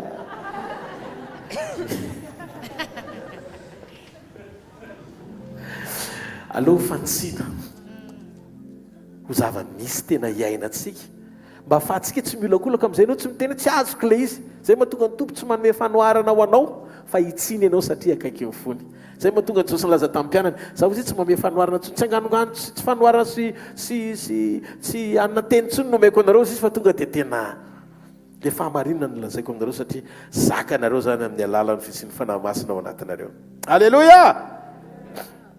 ny fototra dia voarain'izay mandray ny fahazavan'ny teny tonga fanambarana marina ao anatiny zay ny fiovana zay le fiovana mitranga ao anaty noentiny teny le fahamarinana dia tonga fanovana ao am-pony zay miaino zany rehefa tonga fahazavana avy amin'ny fanahy masina ka ny hoe ho avy rapitso isy ianao miaraka amin'i Jesosy dia misy ifandraisany amin'ny fanambarana tonga fahazavana ao anatinao a nomeny fanahy masina zay le ositr'Andriamanitra miasa mitondra n'le teny manazava le fahamarinana ho tonga fahatakarana vaovao ao anatinao hoentinao miaina eo am-panomponan'Andriamanitra tsy teny ray fotsiny le isan'andro le izy fa ianao mandray révélation voazavany ao anatinao dia miaina sy mandeha arak'izay nilazain'Andriamanitra ianao ataovy amen. Voalohany zany hitantsika teo ina le hitantsika voalohany teo ny ositr'Andriamanitra ao anatintsika zao zany tena ilaintsika mivavaka amin'Andriamanitra isan'andro mandray fampianarana sy fanazavana ary fahazavana avy amin'ny tenin'Andriamanitra hoentin'ny fanahy masina ao anatintsika hananatsika fanahy mamantatra raha vao ianao olony saina ohatra zao nareo zao miaino amin'ny saina fotsiny eto dia mandray noty wow zany fiditra le révélation tompo a mandika aingana tsy ratsy ny mandika fomba hoany le izy satria raha stoka eo amin'ny sainao fotsiny le izy dia lasa fahalalana fotsiny fa ny atao hoe miaina n'le teny voaray le teny dia niovy ianao tena hita ianao manitry tena mandray le teny mpahamarinana tsy voelingelin'le vision amin'izao tontolo zao anova ny fomba fijerinao satria manana le fahamarinana mihoatra ao anatinao zany ny olona hoentin'ny fanahy sy tarihiny fanahy fa resakiny mihetsika ianao zany nandray révélation fotsiny dia maiky nizara ohatra zao zany fitondra azy fa zao ndray zany hitondran'ny tompo dia ato fotsiny ato io coco be io misy fotoana midona amin'ny talio na mahalala zavatra be dia be ary tsy tafavoaka mihitsy fotsiny ianao dia zay tsika mesaka mikasika momba ny fanahy eto fanahy masina ny fitarihiny fanahy sy ny fitondrany mihoatra no ny fahalalany saina amin'ny fanekenao ampandefitranao fa ampanjaka azy ao anatinao zany ny tanjotsika ao anaty fanompona amen. Satana fetsy lavitra anao ianao satria voary efa noariana 4 taona talohany fisianao ny fisiny zavatra kely fotsiny deklika dia efa babony ianao raha mbola tsy any Jesosy 100%. Ny olona any Jesosy anie zao hoe tsy mihotsotra amin'ny zavatry ny tany tsy tahitra amin'ny familin-dalana be dia be mihaino tsara sy maka discernement amin'ny feo fanahy masina tsy mampanginany ao anaty fa mampirehitra sy mamela ny fanahy irehitra ao anaty fitarihana satria ny tanjotsika tsy hoe hovarinetotsika tsy gere fiangonana ny atongavanao eto ambony tany hoe mandeha ve izany sa tsy mandeha tsy jery fiainan'olona ny atongavanao eto ambony tany fa hibanjina an' Jesosy Kristy tompo sy mpanefa amin'ny finoantsika manatanjontsika ho avy izy maninona hoe izy aloha miandrandra ny fiaviany ny rano zay irazy zao teny zao aminao tsy maintsy ho avy izy tahaka ny akarany ary tahaka ny nampanantenany fa hitsangana amin'ny andro fahatelo izy ary tanteraka ny fitsanganany no nylazany hoe hiakatra ho any amin'ny raha izy ny maso ny mpianatra rehetra nahita ny fiakarany ary ny anjely taloha fiakarany laza ohatra ny fiakarany iny koa ny idinany ahitanareo azy eny amin'ny raha hoalanitra ny rendez-vous ary ny olona zay miandrandra ny fiverenan'i Jesosy dia tsy maintsy manomana ny fiainam-panahiny vakio ny afatra amin'ny fiangonana 7 alalanao hoe ianao ve Smirna sa Philadelphie sa ianao mbola Laodikia Pergamosy sa Tiatira halleloia. Fahorinan'ny toko fahatelo tsy maintsy misy ny toko faefatra amin'ny apokalipsy, ary toko faefatra Jaona nasaina niakatra mariky ny fampakarana. Rehefa tapitra fampijoroana ny fiangonana ka hitan'i Jesosy hoe vita hatreo amin'izay nandray ny fiangonana, tsy maintsy tonga ny fotoana hiteny mipapakatra hoe mekara amin'izay, mekara. Fotoam-pitsinjany zao fa efa tokony ho masaka amin'izay ny vokatra. Raha soa maravo ianao na pokaty, mbola misy fanantenana ianao raha mbola misy velona. Afaka mbola mijorotsika amomana an'izany fotoana izany satria fantatro fa ho avy izany fotoana izany ary ho avy tampoko izany fotoana izany. Ho avy Jesosy. Amen. Faharoa ny tombo-kase. Fa maninona sy ny tombo-kase? Ny 9:20 Korintianina io koa dia miteny zavatra misy mihitsy. Ary eo daholo koa izy rehetra no napetraka Paoly. Izay nanisy tombo-kase antsika koa ka nanome ny fanahy ho santatra atao-pontsika. Manisy marika sy tombo-kase antsika. Voalaza io tombo-kase amin'ny Efesiana 1:1. Alleluia, alleluia, alleluia, alleluia, amen. Alleluia, alleluia, alleluia, amen. Efesiana 1:17-20 ao aminy koa ianareo rehefa renareo ny teny ny fahamarinana dia ny filazantsara ny famonjenanareo. Eny ao aminy koa ianareo rehefa nino no nasiana tombo-kase tamin'ny fanamasina araka ny teny fikasana. Izany fanazany ny santatry ny lovantsika ho amin'ny fanavotana ny olona izay nalainy ho amin'ny tenany ho fiderana ny voninany. Ao Efesiana 4 jerentsika ny 7:30 ihany koa mbola miteny izany ny Baiboly dia hiditra amin'izay tsika amin'ny fanazavana ny votoatin'ny teny araka ilay tondrany fanamasina antsika. Izy ny ten'Andriamanitra. Ary aza mampalahelo ny fanahy masin'Andriamanitra izay nanasiana tombo-kase anareo ho amin'ny andro fanavotana. Izay rehetra an'Andriamanitra dia ety amin'izao tontolo izao dia nasian'Andriamanitra ny tombo-kase amin'ny fanahiny. Misy marika tsy hita maso izany fa ara-panahy ao aminao. Rehefa aminao ny fanahy masina ka nandrain'i Jesosy ianao dia nasian'Andriamanitra tombo-kase ianao. Inona ny dikany tombo-kase? Ny tombo-kase dia manambara sy milaza fananana mampiavaka anao amin'ny hafa hoe manatompo ianao. Rehefa ao aminao ny fanahy masina dia an' Jesosy ianao, ary ny tombo-kase dia milaza fa manatompo ianao. Ohatra, samy mananombo daholo ny any ambanivohitra, fa ny alalana azy raha samy mainty daholo ilay omby dia le marika apetraka ilay tompony eo amin'ilay omby. Nisy tombo-kase. Tsy afaky niaka ho azy izay zavatra misy ny marika eo izany ny hafa. Rehefa n'Andriamanitra ianao izany dia ny fanahy masina ny marika tonga n'ilay ratsy tsy ahakasika anao. Afaky ny miady sy miaro anao amin'ny mahafananany anao Andriamanitra rehefa misy ny tombo-kase eo amin'ny fiainanao. Halleluia. Raha Genesis 3:2-3 ohatra ny jerena ny amin'ny Labana sy Jakoba. Navadika indroa, Labana namitaka ny Jakoba. Le anona aloha anao dia raha le misy marika anahako. Dia rehefa nitombo ireo le misy marika dia hoe navadika indray hoe le misy marika dia anenao indray le ohatra izao. Fa arakaraka nanaovany an'ilay marika ho samihafa no nijoron'Andriamanitra nampitombony an'i Jakoba satria le izy tsy any amin'ilay marika fa ny amin'ilay Andriamanitra. Ka tandreo hoe manana ny fanahy misy marika fotsiny fa mijoro amin'ny fomba fiainana tena an'Andriamanitra marina. Saraka tsy marety eka ao an'Andriamanitra. Tsy marety eka ao an'Andriamanitra. Zay ny antony fiambenana. Satria Jakoba mihitsy nasian'Andriamanitra tombo-kase fa tsy le ondry. Dia tsy maintsy mahomby izy satria izay an'Andriamanitra dia miady ho an'ny zanany Andriamanitra. Tiako fatatrao fa miady anao Andriamanitra na tsy hitany masonao azy. Tsika zany tsy mila makabaky profetika na onction isa-maraina amina ositra ety ivelany ositra na feny dily ilo hatramin'ny jakotana oara tsy problème zany. Le izy zavatra ety ivelany le izy fa le izy ara-panahy le izy. Misy marika sy tombo-kase ahalalàn'Andriamanitra fa azy ianao. Dia ozy izy amin'ny 9:30. Halleluia. Alléluia. aoka zay rehetra miantso ny anaran'ny tompo izy izy maninona hiala amin'inona ozy izy hiala amin'ny ratsy io le atao hoe tombo-kase mpamantarana fa n'Andriamanitra ianao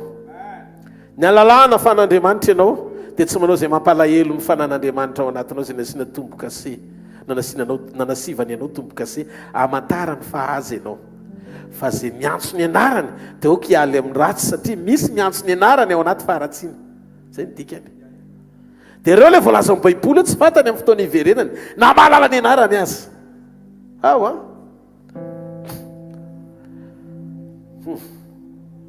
zareo amin'ny andiny faharoambin'ny folo amin'ny exodosy toko faharoambin'ny folo ray manontolo any an-trano vakina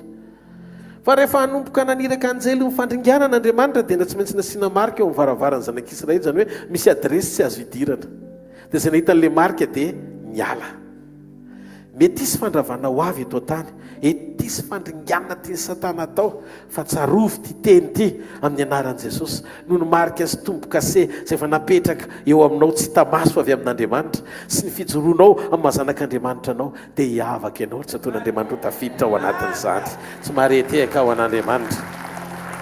ireo amin'ny Ezekely ao bokin'ny Ezekely ao Andriamanitra ny teny an'izany zavatra izany Ezekely toko 7 ny andino fahatelo hatramin'ny andino fahaenina ary nivoninahitry ny Israely efa niakatra niala teo amin'ny kerobima izay nitoerany ho eo amin'ny tokony ambaravarany trano ary izy niantso ilay olona ny tafirongony fotsy izay nisy fitoeran-dranomainty ny mpanoratra teo ambalahany ary ho Jehovah taminy mandehana mamaky ny tanàna dia Jerosalema asio mariky ny andron'ny olona izay misento sy mitaraina noho ny fahavetavetana rehetra atao eo aminy ary reko izy nanao tamin'ny sasany hoe mandehana manaraka azy ianareo hamaky ny tanàna ka mameleza aoka tsy hamindra fo amin'ny masonareo ary aza mananantra azy fa nalana antitra na zatovina virjina zaza madinika na vehivavy dia aringano avokoa fa zay olona misy ilay marika ihany no azaka asiana ary atomboy hatreo amin'ny fitoerako masina zany dia manomboka tamin'ny laantitra zany teo anoloan'ny trano ireo zany hoe manomboka ho fitoerana masina tsy le toerana hoe rehefa fitoerana masina zany dia tsy horingana fa zay manana marika ihany no dinganina zay mahatonga milaza aminareo tena aokitsika hijoro ho tena izy manana an'le mariky fa tsy maintsy ho avo fotoam-pijinjana maninona moa amin'ny fotoam-pampakarana ny misy olona miakatra dia misy tsy miakatra satria misy manana marika ary misy tsy manana an'le marika ino io marika io fanamasina Andriamanitra melohan'ny ataka rehetra ataon'ny fahavalo dia manavaka ny zanany foana izy amina marika sy tombo-kase amin'ny alalan'ny fanamasina ny apokalipsy toko 7:7 ary mbola miresaka momba an'io marika io amin'ny baiboly apokalipsy toko 7:7 ny anaran'i Jesosy aza manimba ny tanina ny ranomasina na ny azo mandrapana sina tombo-kase eo amin'ny andron'ny mpanompon'Andriamanitsika mandrapanisy tombo-kase amin'ny andriky mpanompon'Andriamanitra dia aza mbola ravana aloha ny tany azonao mahatonga nyity tany ity mbola tsy rava mandrak'androany mbola misy olona manana marika tian'Andriamanitra hiazonana ny zavatra rehetra satria anomana ny hafa rehetra mba hisokatra ho amin'izany fotoam-pampakarana zany ataovy amen tsika zany no tombo-kase io dia voaro navan'Andriamanitra tsika amin'ny hafa rehetra ka ny anjely ny fahafatesana zany hoe miala maina rehefa nahita mariky ny rany zanak'ondry manana ny mariky ny tompo sy ny tombo-kase ary ny fanamasina ianao koa ohatra zany rehefa aneny ny trompeta sy ny feon'arkanjely dia zao manomboka amin'izay tsika miavaka ao anatin'ny fotoam-pitsanganana satria anisy tombo-kase atsika Andriamanitra ary anisan'ny marika lehibe tsy azo tsika elana fa natondron'Andriamanitra ho anisan'ny mari-pamantarana anomanana antsika ho ampakarana ny fandraisana zay mihinana ny nofoko sy misotro ny rako manana hianina mandrakizay aza hanangana azy amin'ny andro farany miara-miasa ny fandraisana sy ny famarinana mpihombonina ao anatinao tsy ho hanina fotsiny ity dia ny atao ihany fa ny mariky hita maso anehoana n'ilay fiombonana ao anaty dia aseho amin'ilay endriky ny mofo maneho ny nofony sy endriky ny kapoaka maneho ny ranom-boaloboka sy ny rany izay hosotrotsika fahatelo dia marana amin'izay avy amen ny antoka omeny fanamasina atsika io le ao amin'ny korintiana voalohany fototra zay teny fototra ny angatsika korintiana faharotoko voalohany ny andiny faharoa am'roapolo ho sisy ny ten'andriamanitra hoe ary nanisy tombo-kasentsika koa nanome ny fanao santatra ato am-potsika santatra mifetsonay ny teny gasy nefa gazy le izy ohatrany hoe antoka inona ny tiany baiboly ho tenenina mila fantatsika tsara fa mifamonjenatsika dia feno anatin'reto fepetra anankitelo reto famonjena ny fanahytsika tanteraka tamin'ny rasantsika an' jesosy famonjena ny aitsika eny an-dalam-pahatanterahana arakaraka ny androsontsika sy iainantsika ny sitrapony dia hovainy mety tanteraka tahaka an' jesosy tsika ny famonjena ny nofontsika amin'ny fotoanany trompetra dia anjavona ty hitamaso ty hitafiny tsy fahalovana reo famonjena telo omen'andriamanitra atsika dia feno ny fepetra-pamonjenantsika raha ianao zany mbola tsy nanolotra ny momba anao manontolo an' jesosy dia ty zavatra goavana be mihitsy ianao satria ny fanananao an' jesosy rery no antoka anovananao ifanaraka amin'ilay programa tian'andriamanitra hitondrananao mba iombonanao amin'ray amin'ny alalan'ny firaisanao amin' jesosy zanany efesiana toko voalohany ny andiny fatelo-ambin'ny folo ka hatramin'ny faefatra-ambin'ny folo iverenantsika kely efesiana toko voalohany 13-14 zao ny vaky ny teny ao aminy ko ianareo rehefa renareo ny teny ny fahamarinana ao am' jesosy tsika vokatry ny fandrenesantsika teny dia le filazantsara ny famonjena tsisy akoatra ny filazantsara ny famonjena ny apiditra atsika ao aminy eny ao aminy ko ianareo rehefa nino raha vao nino am'izay tsika dia nasiana tombo-kasety amin'ny fanahy masina araka ny teny fikasana dikan'izay ny tombo-kase araka ny teny fikasana dia atonga atsika ho santatra amin'ny andiny faefatra-ambin'ny folo am'izay zany fanahy zany io am'izay le fanta santatra mitovy amin'le tao amin'ny korintiana faharotoko voalohany ny andiny faharoa am'roapolo io le santatra voalazana hoe gazy zany hoe lasa isika am'izay zany amin'ny teny frantsay io tena hoe gazy mihitsy ny fiantsony azy andiny faefatra-ambin'ny folo zany hoe lay antoka ananatsika ny lova rehetra amin'ny alala ny fanatsika ny fanahin' jesosy kristy ao anatsika ka ny fanahy masina ny santatry ny lovantsika izy no santatry ny lova omen'andriamanitra atsika midika fa andriamanitra mbola tsy tena nanome lay ho anao aloha androany zany izy mbola tsy le tena izy le nomeny anao fa gazy le izy antoka ny antoka rehefa manao antoka ianao ohatra ve ohatra ny ohatanao manao antoka any amin'ny banky dia tsy maintsy mihoatra no le zavatra omena na mitovy le antoka omena vao manaiky mibanky ianao sony hidelivre le contre valeur amin'izay vola ilainao ampiasaina tsy mampianatra anareo itrosa aloha nanao crédit sanatria fa justa fotsiny manao ohatra amin'ny hoe gazy dia manomboka hatreo alainy tapampian'le fiaranao na ny taratasiny taninao na ny taratasiny tranonao ho antoka fa tsy anao tsony reo mandra-panefanao vola fianao afaka mitondra fotsiny zany fa fiaram-banky nentinao iny fa efa vita gazy sangany tsara aloha nytanan'izay miainako dia le vola zany omeny anao ampiasainao en contre valeur an'iny no alainy atao ny antoka amin'ny fanananao dia ohatr'izay mihitsiny ny fanahy masina no antoka andriamanitra tsy mahay manome antoka latsaka amin'ny valeur any tenany andriamanitra dia telo izay ray zanaka fanahy masina dia fanahy masina no antoka ao anatinao androany mialohan'ny fotoana ionanao amin'andriamanitra zanaka eny amin'raha ho any lanitra dia inona ny atao hoe gazy ny gazy koa dia azo lazaina hoe bak synonyme na koa peratra dia rehefa manomboka zany ny lehilahy rehefa angataka vehivavy ho vadiny dia tonga izy mame voninahitra ny ray aman-dreny miaraka amin'ny gazy tena le gazy tondra peratra sarobity izy anaovan'ny fiancé ho an'le vehivavy dia teneniny zany tsy mbola vadiny iny fa gazy hoe fa manomboka manana fiancé le vehivavy zany hoe omanina ho amin'ny fotoa pampakarana tsy mareteka aloha ao an'andriamanitra raha vao iny fo mipetaka le peratry ny fiancé iny na gazy atao dia zao mety folo taona après 10 ans ohatra izy nyresy lahatra pakatra anao dia tsy maintsy miandry anao satria nisy fanekenina tao hoe eny tao fa dia miandry eny aloha zany mandra-piveriny dia ohatr'izay mihitsy nomena antsika ny fanahy masina ho gazy fa apakatra antsika Jesosy ary tsy nanomentsika zavatra kely fa ny maha izy azy mihitsy no nomeny satria nametraka anao eo amin'ny toerana sarobidy mihoatra ambony ony tenany izy. misy olo eto androany maraina hitanao Andriamanitra ary ao anatin'ny communion androany tsy azo ahodikodina amin'ny fomba fijerinao fa hifantoka tsara sady mahitsy amin'ilay fotoam-pampakarany ianao alala ny asarobidi ny fitiavany ianao mandra-piaviny apakatra anao ndao hitehaka ho an'i Jesosy malala e. Halleluja. Zany ny fotoana andrasanao ry fiangonana ny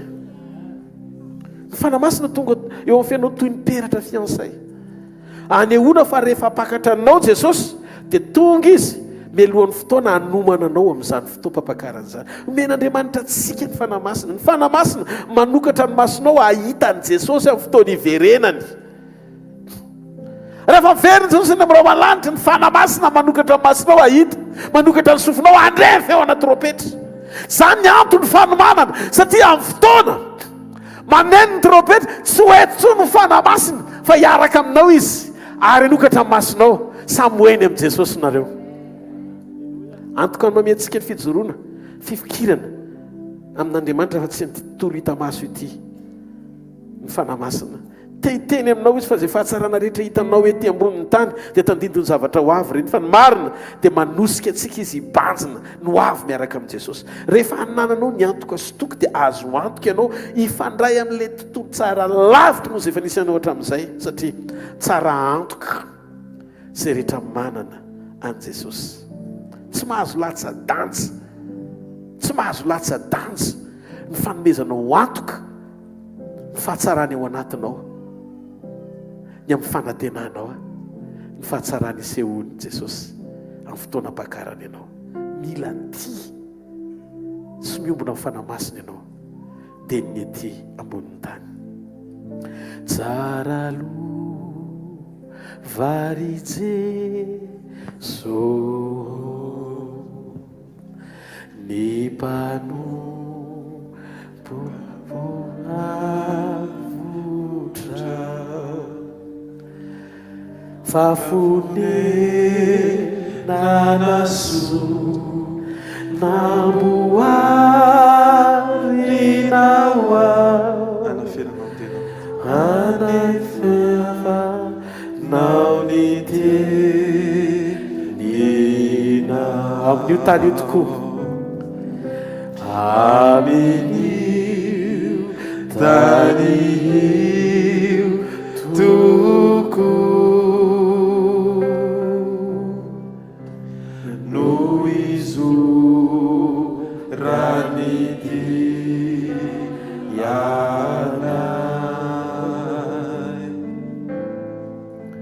Jesosy tompono ao sady efamanao tanoso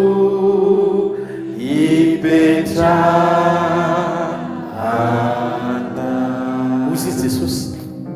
aza malahelo ho fonareo minoan'Andriamanitra dia minoako ao an-tranondraiko misy fitoerana maro raha tsy zany dia efa nilaza taminareo fa andeha hamboatra fitoerana ho anareo ary any amin'izay hitoerako no hitoeranareo koa. Ho avy ny andro tsisy ady tsony, tsisy ranomasy fa foana eto an-tany zany. Reo sedra maro zay lalovantsika kanenantsika tetỳ an-taninady dia lasa nofinofy ifalitsika anaporofontsika fa ty azysika te hanangy ianao mafy satana andazy mengavy ianao tsy arena, tsy miliara, tsy volamena, tsy vatosoa zay mandalo miserana eto amin'ity tany ity mitena arena. Aza mamily lalana ny fifantohanao amin'ny zavatra mety mambabo mitady ampitanondrika ianao ka ampisaraka anao amin'ny mandrakizay raha sanatrika tsy ao amin'ny planiny sy ny sitrapony. Amin'izao fotoana itenenako izao Jesosy, sainao hoe vita amin'ny famonjena, miasa mafy, vadinao anie miasa mafy, anomana ny fampakarana anao ho any aminy. Eto tany ianao ny ainy natolony, maty ny kapohany izy, tsy nanota, tsy nalala ota, fantsina tamin'ny azo fijaliana, maty nefa tsy tokony ho faty fa zanak'Andriamanitra noho ny fitiavany ianao. Dia rehefa maty izy dia nalevina nidina ho any amin'ny fiaina tsy hitandray izy naka mifanalahidiny fahafatesana tsangana tamaty ohatrany efa hoe vita amin'izay ny adiny dia no mba hafahany maneho fampandresena ao anatina famelan-keloko sy famindrapo amin'ny anarany ahafahanao misitraka an'izany amin'ny lalan'ny fibebahana sy fiverenana aminy vonona sy disponible amin'ny fahasoavana ny famindrapo no zay hery pahatsarana ny aretan' Jesosy ka nandreseny teo amin'ny toeranao niakatra ho any an-danitra izy ohatrany hoe retirety amin'izay fa vita kosa ny adiko tsy hoe kavanany ray amin'izay tokony hitsotsotra amin'izay nefa izy nylaza alohan'ny fotoana indray ekarany fa za malahelo ny fonareo ao avy ny andro tsy maintsy alo aminareo fa ny andehanako an'indray andray zany izy mbola miasa tsy hita maso indray manamboatra fitoerana ho atsika eritrereto ny tadia tany nandrafitra mbola any mbola mitoko fandrafetana taty sezany natao fa anytrano mihitsy tsisy retirety zany rangan'ny tena mahalala zany tena be fitiavana zany tsy tokony ho atakalo ny hafa na olona nizany izy fa zany ny tena tao hoe ty Jesosy avy any Nazareta teka mafy eo anazy aleloia dia mahafantatra ny raha zay nambara aminao zany ny antony fanambarany misy zavatra anankitelo no manao fanahy masina anareo voalohany mena anareo ny ositra mba tsy hadiso lalana anareo hamantarinareo anatina fampianarana marina ny olona tonga amin'ny anaran'i Jesosy fa tsy azy sy ny olona tena ny rahan'i Jesosy azy ary zany tsy mila tenenina hoe zay marina fa ritsy izy non raha vao manomboka mampiavaka koa ianao hoe aty aminay ny tena izy efa tsy izy ianao satria manome noty ny tenanao fa velao Andriamanitra amin'ny alalan'ny fanamasina ao anatin'ny olona ny anavaka vary zay ny tsy parivary tsika tsy natao mety noty ny tenantsika hoe mety tsika donc tsisy antony tokony anavatsika tena mihoatra noho ny hafa raha tsy mareteka ao n'Andriamanitra fanetretena no ilaina ny fiazonanao ny fiainanao amin'ny vokatry ny fanakany ekenao ny fanamasina ampiasanao ny fitarihany ny fitantanany ny fitondrany ny fananganany ary rehefa ao ny fanahy dia fantatro ndre tsy izy ohatrany tsy izy ny zavatra zany Andriamanitra vavaka ho any olona tompo tsy tonga dia makala koa tena tsy izy io dia tanareo raha voanao zay mora maratra dia mitsara n'le olona tsy dia tena tsy izy aloha ianao koa zany matona ampahitan'Andriamanitra niny dia nomen'Andriamanitra lohalika ianao hivavaka ho vainy fony Andriamanitra tahaka ny kase zany ny atao hoe fiainan'ny olona afaka fa ny olona rehefa tsy afaka mikondane mora maloto fo ka nampitory filazantsara efa 100 taona azy ianao tena mifona fa zaza voateraka ianao satria na ny tenanao raha tsy ianao mifehy azy miaraka amin'ny fanamasina amin'ny fomba hoe nampiasany ianao hamonjy ny hafa aza mora tafitohana zany ny fatafitonana mora tesitra mora mikitakita taitaibombona reny rehetrarehetra reny dia endrim-paneho-pamantarana fahazazana ara-panahy daholo tsy natsontsika tsara zay mety hitantsika hoe faible fa natontsika andohalika satria misiny amantarana fa lehibe ianao dia mahazaka dona sy ny zavatra rehetra alleloia alleloia tenenina eo akaikinao ho avy Jesosy hoe ary izy andray ny olona hoe a minao fa anisany ianao hoe alleloia alleloia faharoa ny tombo-kasea fahatelo ny lazaintsika teo inona antoka na gazy Genesis toko fahatelo 7:30 Genesis toko 7:30 andiny faina ambin'ny folo katra andiny fa 7:20 dia ny vilona nantona azy teo moron-dalana Joda ka nanao hoe aoka mba handry aminao aho fa tsy fantany ovonanty vavy misy dia kosa raha vehivavy ina nomenao aho raha handry amiko ianao dia ozy izy ampanatitra zanaka kosa avy amin'ny ondra manosy aho fa ho kosa raha vehivavy anome fampitanana va ianao mandra-panatitra ho azy ary hoy izy ino ny fampitanana omeko anao na hoe gasy zany dia ozy le vehivavy ny fanombokasehnao sy ny kofehinao ary ny tenao eny tananao iny ary meny azy iny ireny dia nandry tamin'izy ka nanananaka tamin'ny raha vehivavy ary naingy raha vehivavy ka lasa nandeha dia nanala ny fisalibonany izay nitafiny ka ny akanjony fanaovany mpitondra tena indray dia hitantsika amin'ny andininy fa 4:20 ka hatramin'ny andininy fa 5:20 ary rehefa afaka tokony ho 3 volana dia nisy nanambara tamin'ny jota hoe efa nijangajanga tamaravinanty vavinao ka indro efa nanananaka tamina fijangajangana izy dia hoe jota avoa izy ka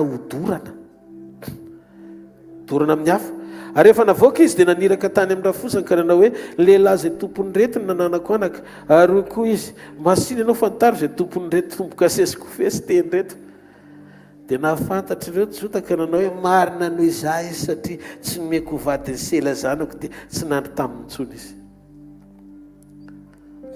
eto a zavatra ratsy le fanoarana nataony jota ary zay natokany jesosy tsy avy amin'ny taranaka jota aranofo satria mitsangajanga ny taranaka jota fa nilaina ny taranaka jota amin'le fo fanjakana sy tsodranomeny jakoba ho raisiny jesosy ananganany azy satria ohatran'le jota daholo tsika rehetrarehetra ho arenina amin'ny aranofo tao amin'ny kristy tamin'ny hafatesany sy nitsanganany ao a tsy hiditra lalina mihiny efa manaraka tsika no développement misimisy ny amin'izay fa androany a iresaka mikasika momba ny hoe momba ninona momba ny gazy nandeha rajota avy any dia aloha mba handry aminao dia nameny taony teny nameny taony gazy rehetrarehetra vitany nataony be voky raha zazavavy nisy ny teny tany aminy teraka tamin'ny fijangajangana vinanty vavinao dia inona nylazainy andana dory dia rehefa tonga le gazy hoe niteny ihany ny tany ianao moako tsy te ho faty zany koa vao mivoaka le tena okaka aloha amin'izao fa le gazy na tonga azy tsy potika ohatra zay nyrolonao fanamasina ianao le joda tsy mahafantatra ny tokony natao fa noho ny porofom-panehoana fa nanome gazy Andriamanitra noho ny fanahany dia misokatra ho anao mifamelan-keloka ahafahanao tsy makany amin'ny afary mirehetra avo tsy dorana fa mandova fiainana ao amin'ny Jesosy iova hevitra mpandotra noho ny fahotanao rehefa mahita izy ny fiovanao miaraka amin'ny fanamasina fiova-po tsy mandaitra ny afo ny olona manana ny tombo-kase ny fanamasina za mahita fa ianao andray ny lova avy amin'ny ray androany ary ahita ny voninahitra Andriamanitra tanteraka ataovy amenina moa e azonareo ka mba momba le gazy amin'izay le antoko ohatr'zay le antoko Genesis 1:20 amaranako azy amin'izay dia hivavaka tsika ny 5:10 Genesis 1:20 manomboka amin'ny 5:10 ka hatramin'ny 5:20 somary lavalava ihany fa ho ataoko lavalava kely le izy amen ary raha tsy mbola nitsahany teny izy dia indro tamin'ny Rebeka zay nateraky Betuela zanaky Milka vadiny Nahor rahalany Abrahama ny lanjany sy ny teny antsoriny ary le zazavavy dia tsara tarehy indrindra sady virjina ka tsy mbola nisy lehilahy nahalala azy ary nidina nakeo amin'ny fatsakana izy ka nameno sininy dia niakatra ary le mpanompo dia niazakazaka ny tsena azy ka nanao taminy hoe mba hampisitro rano kely avy amin'ny sininao aho mangataka rano aminao zany ro zazavavy misitro tompoko lahy dia nampidiny ny faingana ny sininy ho any an-tanany ka nampisitro ny raha lehilahy ary rehefa nampisitro azy izy dia ho koa izy ny ramevanao koa andeha atsakako ho sitrony mandra-pahatapony misotro ary nahidy ny faingana ny rano teo antsininy eo amin'ny tavy fisotroana dia niazakazaka indray izy nakeo amin'ny lavaka fatsakana atsaka ary natsaka ho andramevana indray izy zany hoe sady nomeny ny olona nomeny ny biby ary raha lehilahy nandinika azy tsara sady nangina mba ahafantarany na efa nambiny Jehovah ny nalehany na tsy hoe mihaino tsara zany le mpanompo ary rehefa tapitra ny sotro avokoa ny rameva dia nalaina lehilahy ny vakinorona volamena iray kavinorona indray-pandeha fa tsy hoe vakinorona dia nalaina vehivandra lehilahy kavinorona volamena iray lanjany sasaky ny sekely sy aba volamena roa lanjany sekely 10 atao amin'ny tanany natao tamin'ny tanany dia tingantsika amin'ny 5:30 ataontsika 5:30 indray 35 fa lava loatra le izy 5:30 indray tsika hijery fa misy zavatra tiana hovoizina kely ao anatin'le izy ary Jehovah efa nitany tompoko indrindra ka efa be ny fananany ary Jehovah efa nanome azy ondry amanosy sy omby ary volafotsy volamena ary andeha volasy andeha vavy ary rameva sy boriky 5:70 indray dingantsika ka hatramin'ny andiny fa 7:50 manaraka tsatsika misy dika be daholo le zavatra hozaraina eto ko ankehitriny raha anao jesosy marina mitompoka ianareo dia lazao amiko fa raha tsy izany kosa dia lazao amiko mba hiviliko na ho any amin'ny kavanana na ho any amin'ny akavia tena malina bana sy betoela ka nanao hoe avy tamin'i Jehovah nisehony zany zavatra zany ka tsy mahazo milaza teny aminao zay na ratsy na soa dia ino Rebeka eto anatrehanao eto izy ka mandehana ary aoka ho vadiny zanaky ny tomponao izy arak'izay nilazain'i Jehovah ary rehefa nandreny tendry zareo ilay mpanompo ny Abrahama dia niankohoka tamin'ny tany teo anatreny Jehovah izy ary ilay mpanompo dia namoaka firavaka volafotsy sy firavaka volamena ary fitafiana ka nomeny an Rebeka ary nomeny ny zava-tsokony ny anadahany sy ny reniny zany hoe tonga zany dia natao ny vodiondry tsisy présence ny Isaka aloha io ny 9:40 ka hatramin'ny 5:50 dingantsika amin'izay dia marantsika amen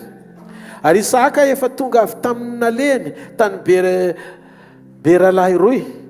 fanonona tany amin'ny tany atsimo izy ary Isaka nivoaka mba hieritreritra ny tsara rehefa niteko ariva ny andro dia nanompo ny masony izy ka nahita fa indreriny izy ramevy avy nanantona ary Rebeka koa nanompo ny masony ka nahatazana ny Isaka dia nidina faingana niala tamin'ny ramevy izy ary izy tamin'ilay mpanompo izy amory lehilahy mitsangatsangana eny tsara avy mitsena antsika ry ary ilay mpanompo iny ny tompoko dia nandray ny fisalobonany Rebeka ka nisalobonany amen eto amin'ity tantara ity Abrahama naniraka mpanompo mahatoky ny mpanompo mahatoky indrindra tao an-trano atao hoe Eliezer avy any Damaskos ary mpanompo dia mpanompo azo ny antoka indrindra dia io no ny rahany hijery vady ho any Isaka zanany lahatokana ohatr'izay koa Andriamanitra naniraka ny fanahy masina hanomana amin'ny fiangonana ho an'ny vadiny mba ho vadin'i Jesosy ho fofombadin'i Jesosy ilay lahatokany ny 9:20 na miantoka sy gazy le mpanompo ao amin'ny 9:30 indray dia niresaka momba ny lova izy gazy le voalohany ao amin'ny 9:20 hoe le kavinorona sy nrehetrarehetra iny gazy amin'ny 9:30 niresaka momba ny lova le mpanompo hoe manankarebe ny tompoko niresaka momba ny lova izy lasa nanofo Rebeka zany hoe tena mpanonofy an'i Rebeka no nilazainy satria Rebeka amin'io mbola tsy miaina ao anatin'le tena lova fa nampahafantarina hoe zao ny fananany tompoko rehefa ho any an-tranony ianao diky fa le nomeko voalohany iny dia apahany amin'le zavatra ho avy fa ny tena izy rehefa eo nareo ka hoentiny any aminy ianao misy mihoatra noho ny hitany masonao fa afaka hanaraka fotsiny venao izy izy le mpanompo tehiteny aminao ianao ve Rebeka afaka hanaraka ny Eliezer fotsiny aloha anaikotariany any amin'izay dingana tiany Abrahama ny nandrana azy hitondrana anao fa raha zay ianao dia le fofombady abakarina marina satria tsy manankalahatra eo natrehan'ny fitondrana zay manaikotariany fanan'Andriamanitra no zanak'Andriamanitra tsy mahareteka ho an'Andriamanitra eo amin'ny 9:70 ka hatramin'ny 7:50 mbola resaka gazy indray antoka zany io ny atombo kely fotsiny le izy nanatombo no le teo aloha eo amin'ny 9:20 ka hatramin'ny 9:50 ka hatramin'ny 9:70 ary Isaka dia nampandrosony Rebeka ho andainy Sara reny ka napakatra azy ho vadiny ary tia azy izy dia nionona ny alahelo ny andreny teto Rebeka niala tany amin'ny trano ny ankonana nitaiza azy avy any amin'ny dadatoany nandroso niaraka tamin'ny mpanompo mahatoky ny Abrahama avy lavitra lehilahy io fa dia nanaiky izy anaraka n'io lehilahy io ho any amin'ny tranony ray sy reny raha lehilahy nandroso nitsena azy teny antsasadalana Isaka ary teny atsefatsefaky ny toerana tokony andehanana noho ny fanenana izy roa zao ny zavatra mitranga mila manaraka tsara tsika nitaridala amin'ny fanahy masina fa ho avy ny andro hifanenanao amin'ilay teny ho vadinao mbola hito ny fanahy masina amin'izao hanomana anao iona amin'i Jesosy ary eo amin'i Jesosy ny tena rena sy fiadananao anao Isaka tiany Rebeka tiany Isaka na dia mbola tsy nahita azy aza dia tena ohatry mahagaga fa doboka amin'ny fony Rebeka tonga dia niala teo ambony rameva tsika koa tiany Jesosy na dia mbola tsy hitantsika azy izy rehefa manaraka tsara ianao fitarian'ny fanahy masina sy ny antoka omeny anao dia eo amin'ilay tena lova tsy mety simba mandrakizay ny metrany ianao. Rebeka sy Isaka ny eona teny an-dalana, ianao sy Jesosy koa eona eny amin'ny raha ho any lanitra. Mbola tsy tena ao an-tranony ray fa eny amin'ny raha ho any lanitra ny fiorana voalohany. Ataovy amen. Rehefa tonga eny amin'ny raha ho any lanitra izy dia zao anontany amin'izay ianao, izy ry lehilahy tsara tarehy mitsena ary, dia teny ny fanahy masina hoe antoka fotsiny ahy hitondranao, fa io le tena naniraka aho eny aminao ary ny eo naminy nanomanako anao hatramin'izay. Vita misy eo ako. Anao an'izany aminao ny fanahy masina. Alleloia. Nareo nefa mifampiresaka foana dia ny tianao manontany fanahy masina, fanahy masina andeha maraina ako. Oko amin'ny fiarovanao hiaraka amiko isan'andro. Fa manomboka mifankazatra nareo sy ny fanahy masina. Raha no tsy mifankazatra ny fanahy masina zany dia ohatry mare hoe be marenina izy na ianao mihitsy koa tsy maheno. Fa manomboka androany hosokafana amin'ny masom-panahinao andeha ny feony. Amen. Ho anao no nandrahana azy hanomana anao. Amen. Ary ho an'i Jesosy ny nahatongavany eo aminao. Zany mahatonga antsika isaky ny sabotsy, isaky ny zoma hariva, eny amin'ny Shoprite Analakely mianatra manokatra ny sofim-panahintsika hiaino azy isan'andro mba hanomanana antsika ho amin'ny fotoana ionana amin'ny mpapakatra. Mino andro aby fa ianao le Rebeka ho ampakariny Isaka. Amen. Manomana anao Andriamanitra ary fotoana anankiray ny rendez-vous tsy tonga dia hoentiny any an-trano fa tsy afaka misolatsolanana izy. Tsy maintsy mitsena anao ny tompontrano aloha satria na izy keo aza hovahana vao miditra any. Eritrereto fa na fanahy masina aza Andriamanitra tsy maintsy autorisé vao tafiditra any fa zay any any no afaka apiditra any n'Andriamanitra aza. Une fois ny fanahy masina nirahana amin'ny anaran'i Jesosy, au nom de Jésus no nirahana azy. Ny fanahy masina manaiky ny iraka nampanaovy ny ray azy amin'ny anaran'i Jesosy. Tanao le fahefan'Andriamanitra. Ny fahefan'Andriamanitra zany tsisy mifandigana zany na mifanitsaka zany. Fa Andriamanitra mirespecte position.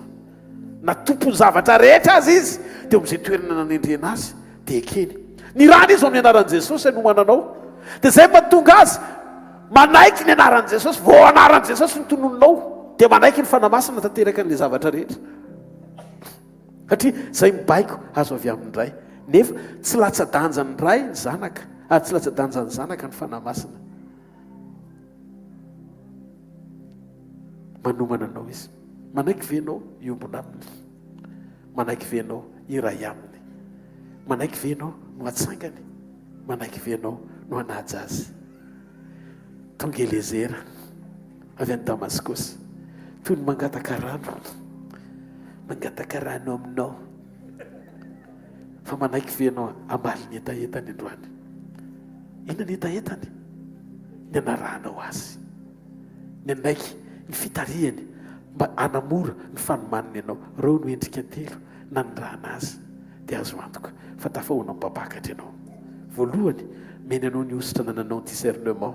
amantatra fanasamihafa mba tonga anao tsy ho voafitaka fa vanim-potoana mifitaka zao ny farany zao mila ilana fahatsilom-panahy satria ny olom-bovontsy sy ny olom-bofidy dia ho voafitaka hozy Jesosy. Adama nefa voany voalohany, ianao indray nitetehany fanondroa ny alohan'ny fotoam-pampakarana mba mailo na tenin'Andriamanitra azy izy koa mahalala dia ataovy lava tsara ny sofina ra-panahy mihaino hoe tena ra-panahy ve zany zavatra zany fa sao dia ataraika ety an-dalana zany. Amen. Mihaino tsara ny fitarihany. Betsaka ny mety zavatra mitrangy ety ambony tany hamelively fifatohana hatonga anao tsy hifankahita amin'i Jesosy. Fa ny zavatra azoko antoka dia zao tsy maintsy miona amin'i Jesosy ianao. Tsangana eo amin'ny toerana misy ianao ataontsika hanomana ny fonsika. Halleluja.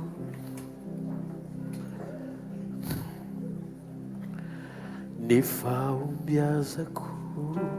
Jesosy dia avy aminao.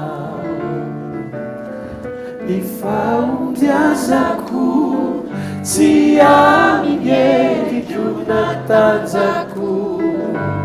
Fahombiazako Jesosy dia avy aminao. Ny fahombiazako tsy amin'ny endriko natanjako.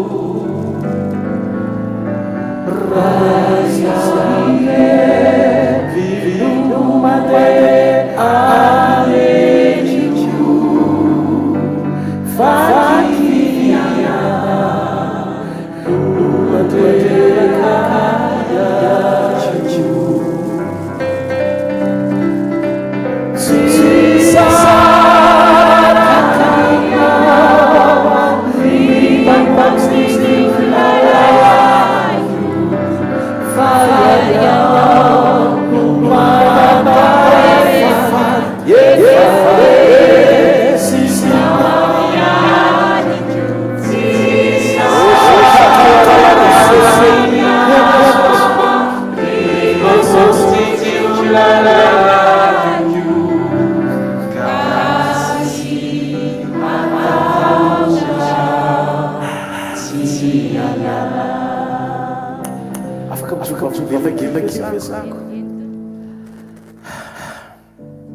fa tsy tianareo nizy eo pitsolokoa dia mandehatana kasikasika miatoko tena lefapetraka toko miaraka Jesosy mety fatsapatsapana miny fotsiny zany fa tsy mizay nafaina fa izy matoy izy maneo fa eo présenceany sakafo voalo maraina mitenena aminy miarakaraka eto ianao eto ny fananao eto ny herinao momba manolotrolotranao ny fiainako reso Jesosy raiso anao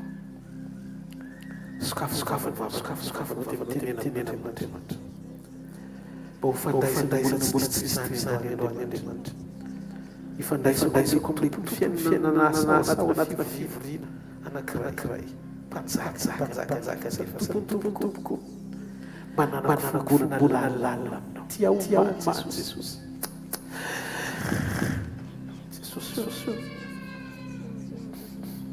omany fonay manisanano fanana iombona aminao ma tsy ho zava-pona vanay fa endraendraetra aminay Jesosy tompony zany mandianazy tena mofo izy rehefa misotry tena zay vakina ho anareo zao natao fatsefatsevana misorasorazy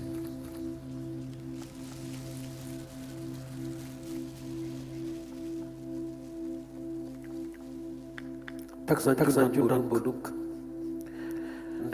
dia marim-pamantarana fa ny ranzalatsaka isika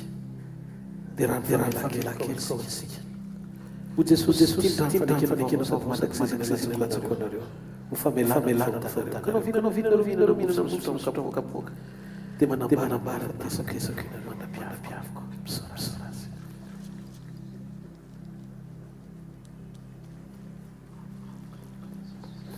samy mivavaka mifolo sotra Jesosy ranao misotrany amin'ny nofo zay hoaniko sotrany amin'ny fafelonao atinatika makasikasika reko tamatalamasina fakasoriazy lava tianao zavatra tianao maokasianao misori azy misora zavatra rehetra na mbola tsy salama dia misora azy raha renohatra somarosa dia misora azy misora azy mifonao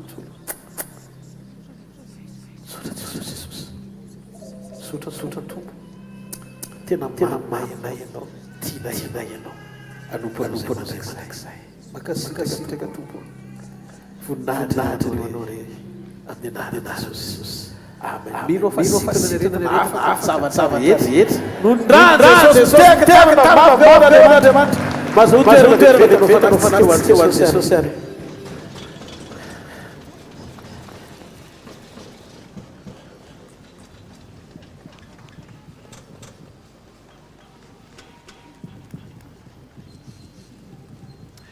Alléluia. Rehefa hitantsika maniry tompona ndraikitra zay mitady fanafitra sy ny ampafolon-karena raha misy manao antompo a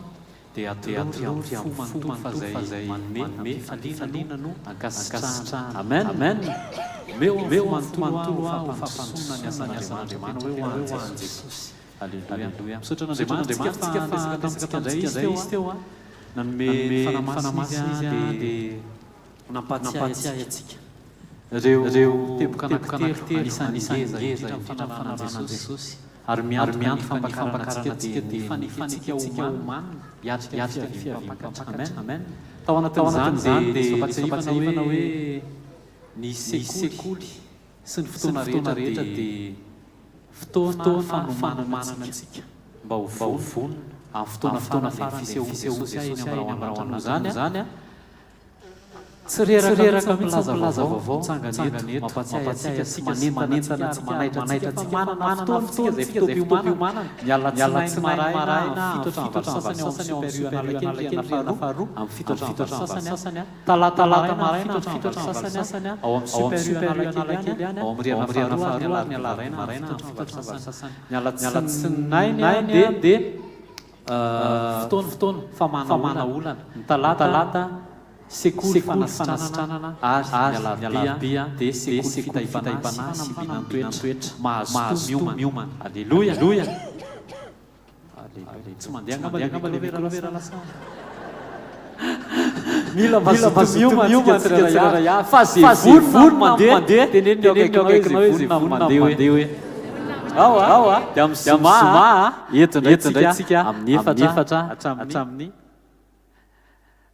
amin'ny efatra hatramin'ny mahery eo antsoda tanambahiatrany azafady amin'ny zoma amin'ny efatra eto amin'ny tranolanalakely ary ny asabotsy tahaky ny androany amin'ny fito eto amin'ny tranolanalakely azatanoina fa ao aorian'ny fotoanany communion sabotsy maraina dia misy fivoriana ho an'ny club d'enfant ary misy ihany koa ny fivoriana ho an'ny tanora rehetra aloha tiaka ho an'i Jesosy ary mahatanora zany alleluia dia club d'enfant rehetra tiaka ho an'i Jesosy koa ary fitsifitsy kely club d'enfant dao apiray aman-dreny club d'enfant rehetra tiaka ho an'i Jesosy les enfants de Dieu frappez les mains pour le Seigneur tiaka ho an'i Jesosy zay ny fotoana androany azatanoina fa manana radio tsika FM 90.8 Marjefy 7 mandeha 24 io tena misaotra Jesosy ny tsainao mpanompany zay kirakira nefa ho azy mpanaraka radio dia tena hoe voatahiry ny afo firetan'Andriamanitra amen dia mino ako fa tsy teny zatra mihaino fotsiny tsika tsy resaka hoe adhérança miditra club tena faraka ny tenenina teo mandray teny dia mitsilony ao anaty tonga fahazavana dia mandray fanapakevitra mandroka ny rehetrarehetra zay fahazavana manala ny azy ny antsena atsika zay ny atao hoe zanak'Andriamanitra amen azatony koa fa manana page tsika mission events dia manana YouTube koa tsika HVK mission zay ahitana programme rehetrarehetra direct afaka jerenao ana daholo asaiko ianao dia anintsitra tananao amin'ny box ireto nao tsika hivavaka ho an'izany fanatitra sy ampakarenjandray amin'ny anaran'i Jesosy makasitrakanao zay misaotra Jesosy afaka nanolotra ho anao zay tsy hoe anay le izy fanao fa nangalanay anomezana ho anao fanitarana fanjakanao taio Jesosy tonga marobe voatahiry ary mijoro tsara fiomanana miomana hatramin'ny Jesosy hatramin'ny fotoana isehoanao eny amin'ny rahoany lanitra dia raisoantsakasitrahanatreanao taio izay nanome zay tsy afaka nanome ianao Jesosy mba ahafahamatsiaro anao fanjakanao amin'ny anaran'i Jesosy amen tiaka mafy andraisantsika ny mpanompon'Andriamanitra manaraka. Alléluia. Misy vonina ve andeha. Alléluia. Sirokoraka mafy Jesosy.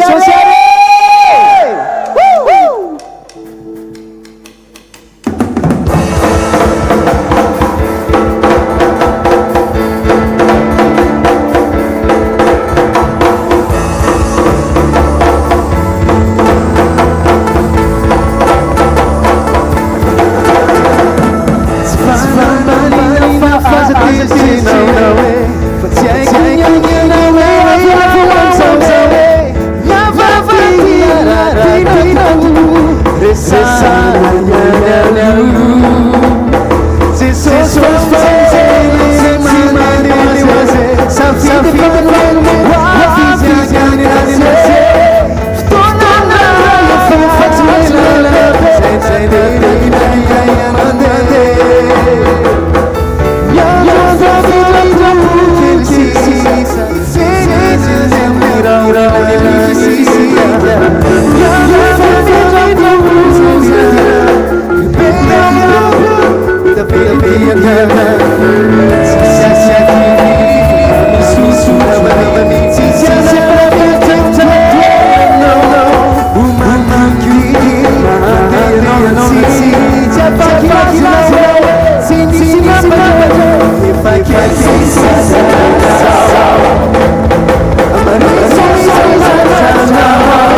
Funina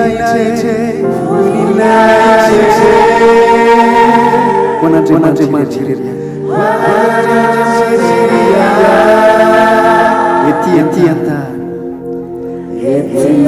dofetsika any voninahitra hoanao Jesosy a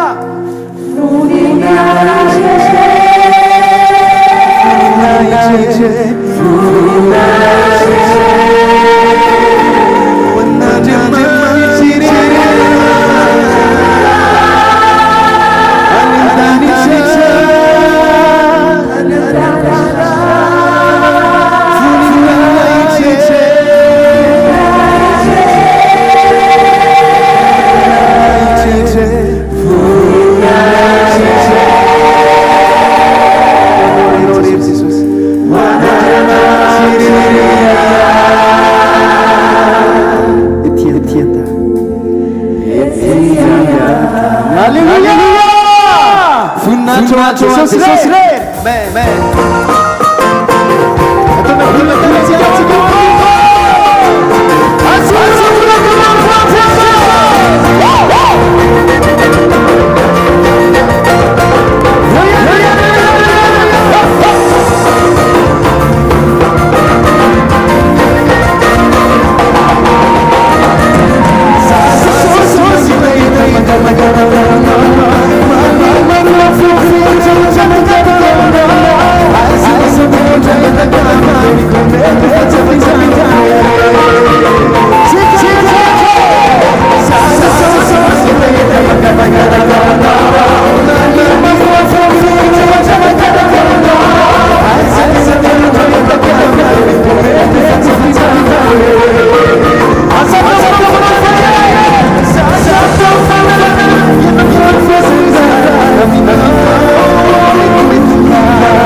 mandroso fanapoanatsika zabelagatsika orakoraka hoany jesosy ok isika iorakoraka sy tiaka mafy tsara ho any jesosy halleloia avafantaranao dia omeo fisaoran'andriamanitra nanokatra sy naneho ny tao am-pony a ny amin'ny fanahy masina nomenantsika avafantaranao dia asio fankasitrahana asio fisaorana omeo voninahitra andriamanitra mampiteny no mpanompony a maneho ny miafina ao anatin'ny fony lalina jesosy atonga antsika tsy ho tompotrano miony miaraka amin'ny fanahany mankasitraka sy misaotranao zay ray amin'ny anaran'i jesosy ny fotoanandro amin'ny maraina misaotrany amin'ny fanatrianao misaotrany amin'ny fahafahanay nitondra ny fiankofanay sy ny fideranay ny fiankinanay aminao sy ny fifalianay ny aminao misaotrany amin'ny vavolombelona mampatsiaro anay fa velona ianao miaraka aminay misaotrany amin'ny teny misaotrany amin'ny fampianarana misaotrany amin'ny fampahirezana misaotrany amin'ny fanitsina misaotrany amin'ny fananganana fotoanany manana ny fiangonana ao amin'ny fampakarina tokoa zao misaotra betsaka ray amin'ny anaran'i jesosy ny amin'ny asaribida ny fotoana sy ny fivoriana teto misaotrany amin'ny latabatra izay mivelarina tamin'nytiavana nandraisanao anay tamin'ny famondram-po misaotrany amin'ny famelan-keloka misaotrany amin'ny fafany ny ombona tamin'ny nofonao sy ny rahanao misaotrany amin'ny fifaliana omenao misaotrany amin'ny fanasitranana misaotrany amin'ny marika saomantarina nomenao manokana fa teto ianao nankasitraka ny fahafahana ny tory ny tao am-ponao ny amin'ny fanahinao miaraka aminay ianaranay mandeha misaotra ray amin'ny anaran'i jesosy misaotra betsaka misaotra amin'ny fony manontolo dia mankasitraka anao zay raha misy ny laza ny hery dera ny aja ny fitsaoana ny fankasitrahana sy ny fisaorana dia averinay aminao zany anao rery any satria efa nao hatramin'izay ary anao mandrakizay mandrakizay tsaroviny tsiraray av' izay tonga teto androany fankazatra amin'ny fanahinao tsy ho teny mpahalalana ao amin'ny saina fa ho teny raisinao anatin'ny fo tonga dia ampiary nanome ny ositra ianao ahafahanay mianatra ahafahanay mitombo alalanay ny marina anananay discernement sotra fa misy tombo kase eo amin'ny fiainanay fa anao zay rehefa manonona ny anaranao ka miala amin'ny ratsy mba ho authentique efa tena zanako tokoa zay ary misaotra ny amin'ny santatra ny gage na ny antoka zay tandindona fa ny tsara indrindra ny tsara mihoatra dia ny lova homanao anay dia miandry anay ao ariana ny fampakarana tsaroviny tsiraray av' izay nandreny teny tamin'ity marainy ity aoka hiaina ny teny andeha miaraka amin'ny teny ho itsiny ny teny tsarovy zay rehetra tonga dia tao amin'ny fanatrianao androany dia misaotra jesosy fa efa voarainay ary efa manao zavatra ianao itonivinay amin'ny anara maherin' jesosy kristy verina masa sy manan-kery avy any nazareta amen tiaka mafy betsika ho an' jesosy raisy nitsodrano zay tononona amin'ny anaran'i jesosy hitahanao aneny tomboka hiaro anao ampamirapiratra ny tavany aminao ane jesosy ka mindra fo aminao anandratra ny tavany aminao ane jesosy ka nomeanao fiadanana mandehana fa hianatra ianao niositra ao anatinao ampianatra anao anananao discernement mandehana fa ho hitan'izao rehetra izao ny tombo kase apetraka ny fanamasina eo aminao fa tena any jesosy tokoa ianao mandehana fa misy santatra gage misy bague de fiançaille nomen'andriamanitra anao dia ny fanahany oproffa ianao lay ho ampakarina amin'ny anaran'i jesosy nitsofana rano weekend béni ho anao ty weekend ty io herinandro vao hisokatra io herinandro isehon'andriamanitra mivoninahitra miaraka aminao herinandro hitombony ny fiarahanao amin'andriamanitra amin'ny anaran'i jesosy tsofina rano sy tononona trany nampananten'andriamanitra fa ty 2024 ty dia ho taony jobily ho anao sy ny ankonanao mandehana fa efa marina aminao zany amin'ny anara maherin' jesosy kristy venina masa sy manan-kery avy nazareta amen halleluia zareo fahasoavana fa fahasoavan'andriamanitra ny maty izao ary fahasoavan'andriamanitra ny maty izao anareo amen tay jesosy daholy aloha ataony refrain zay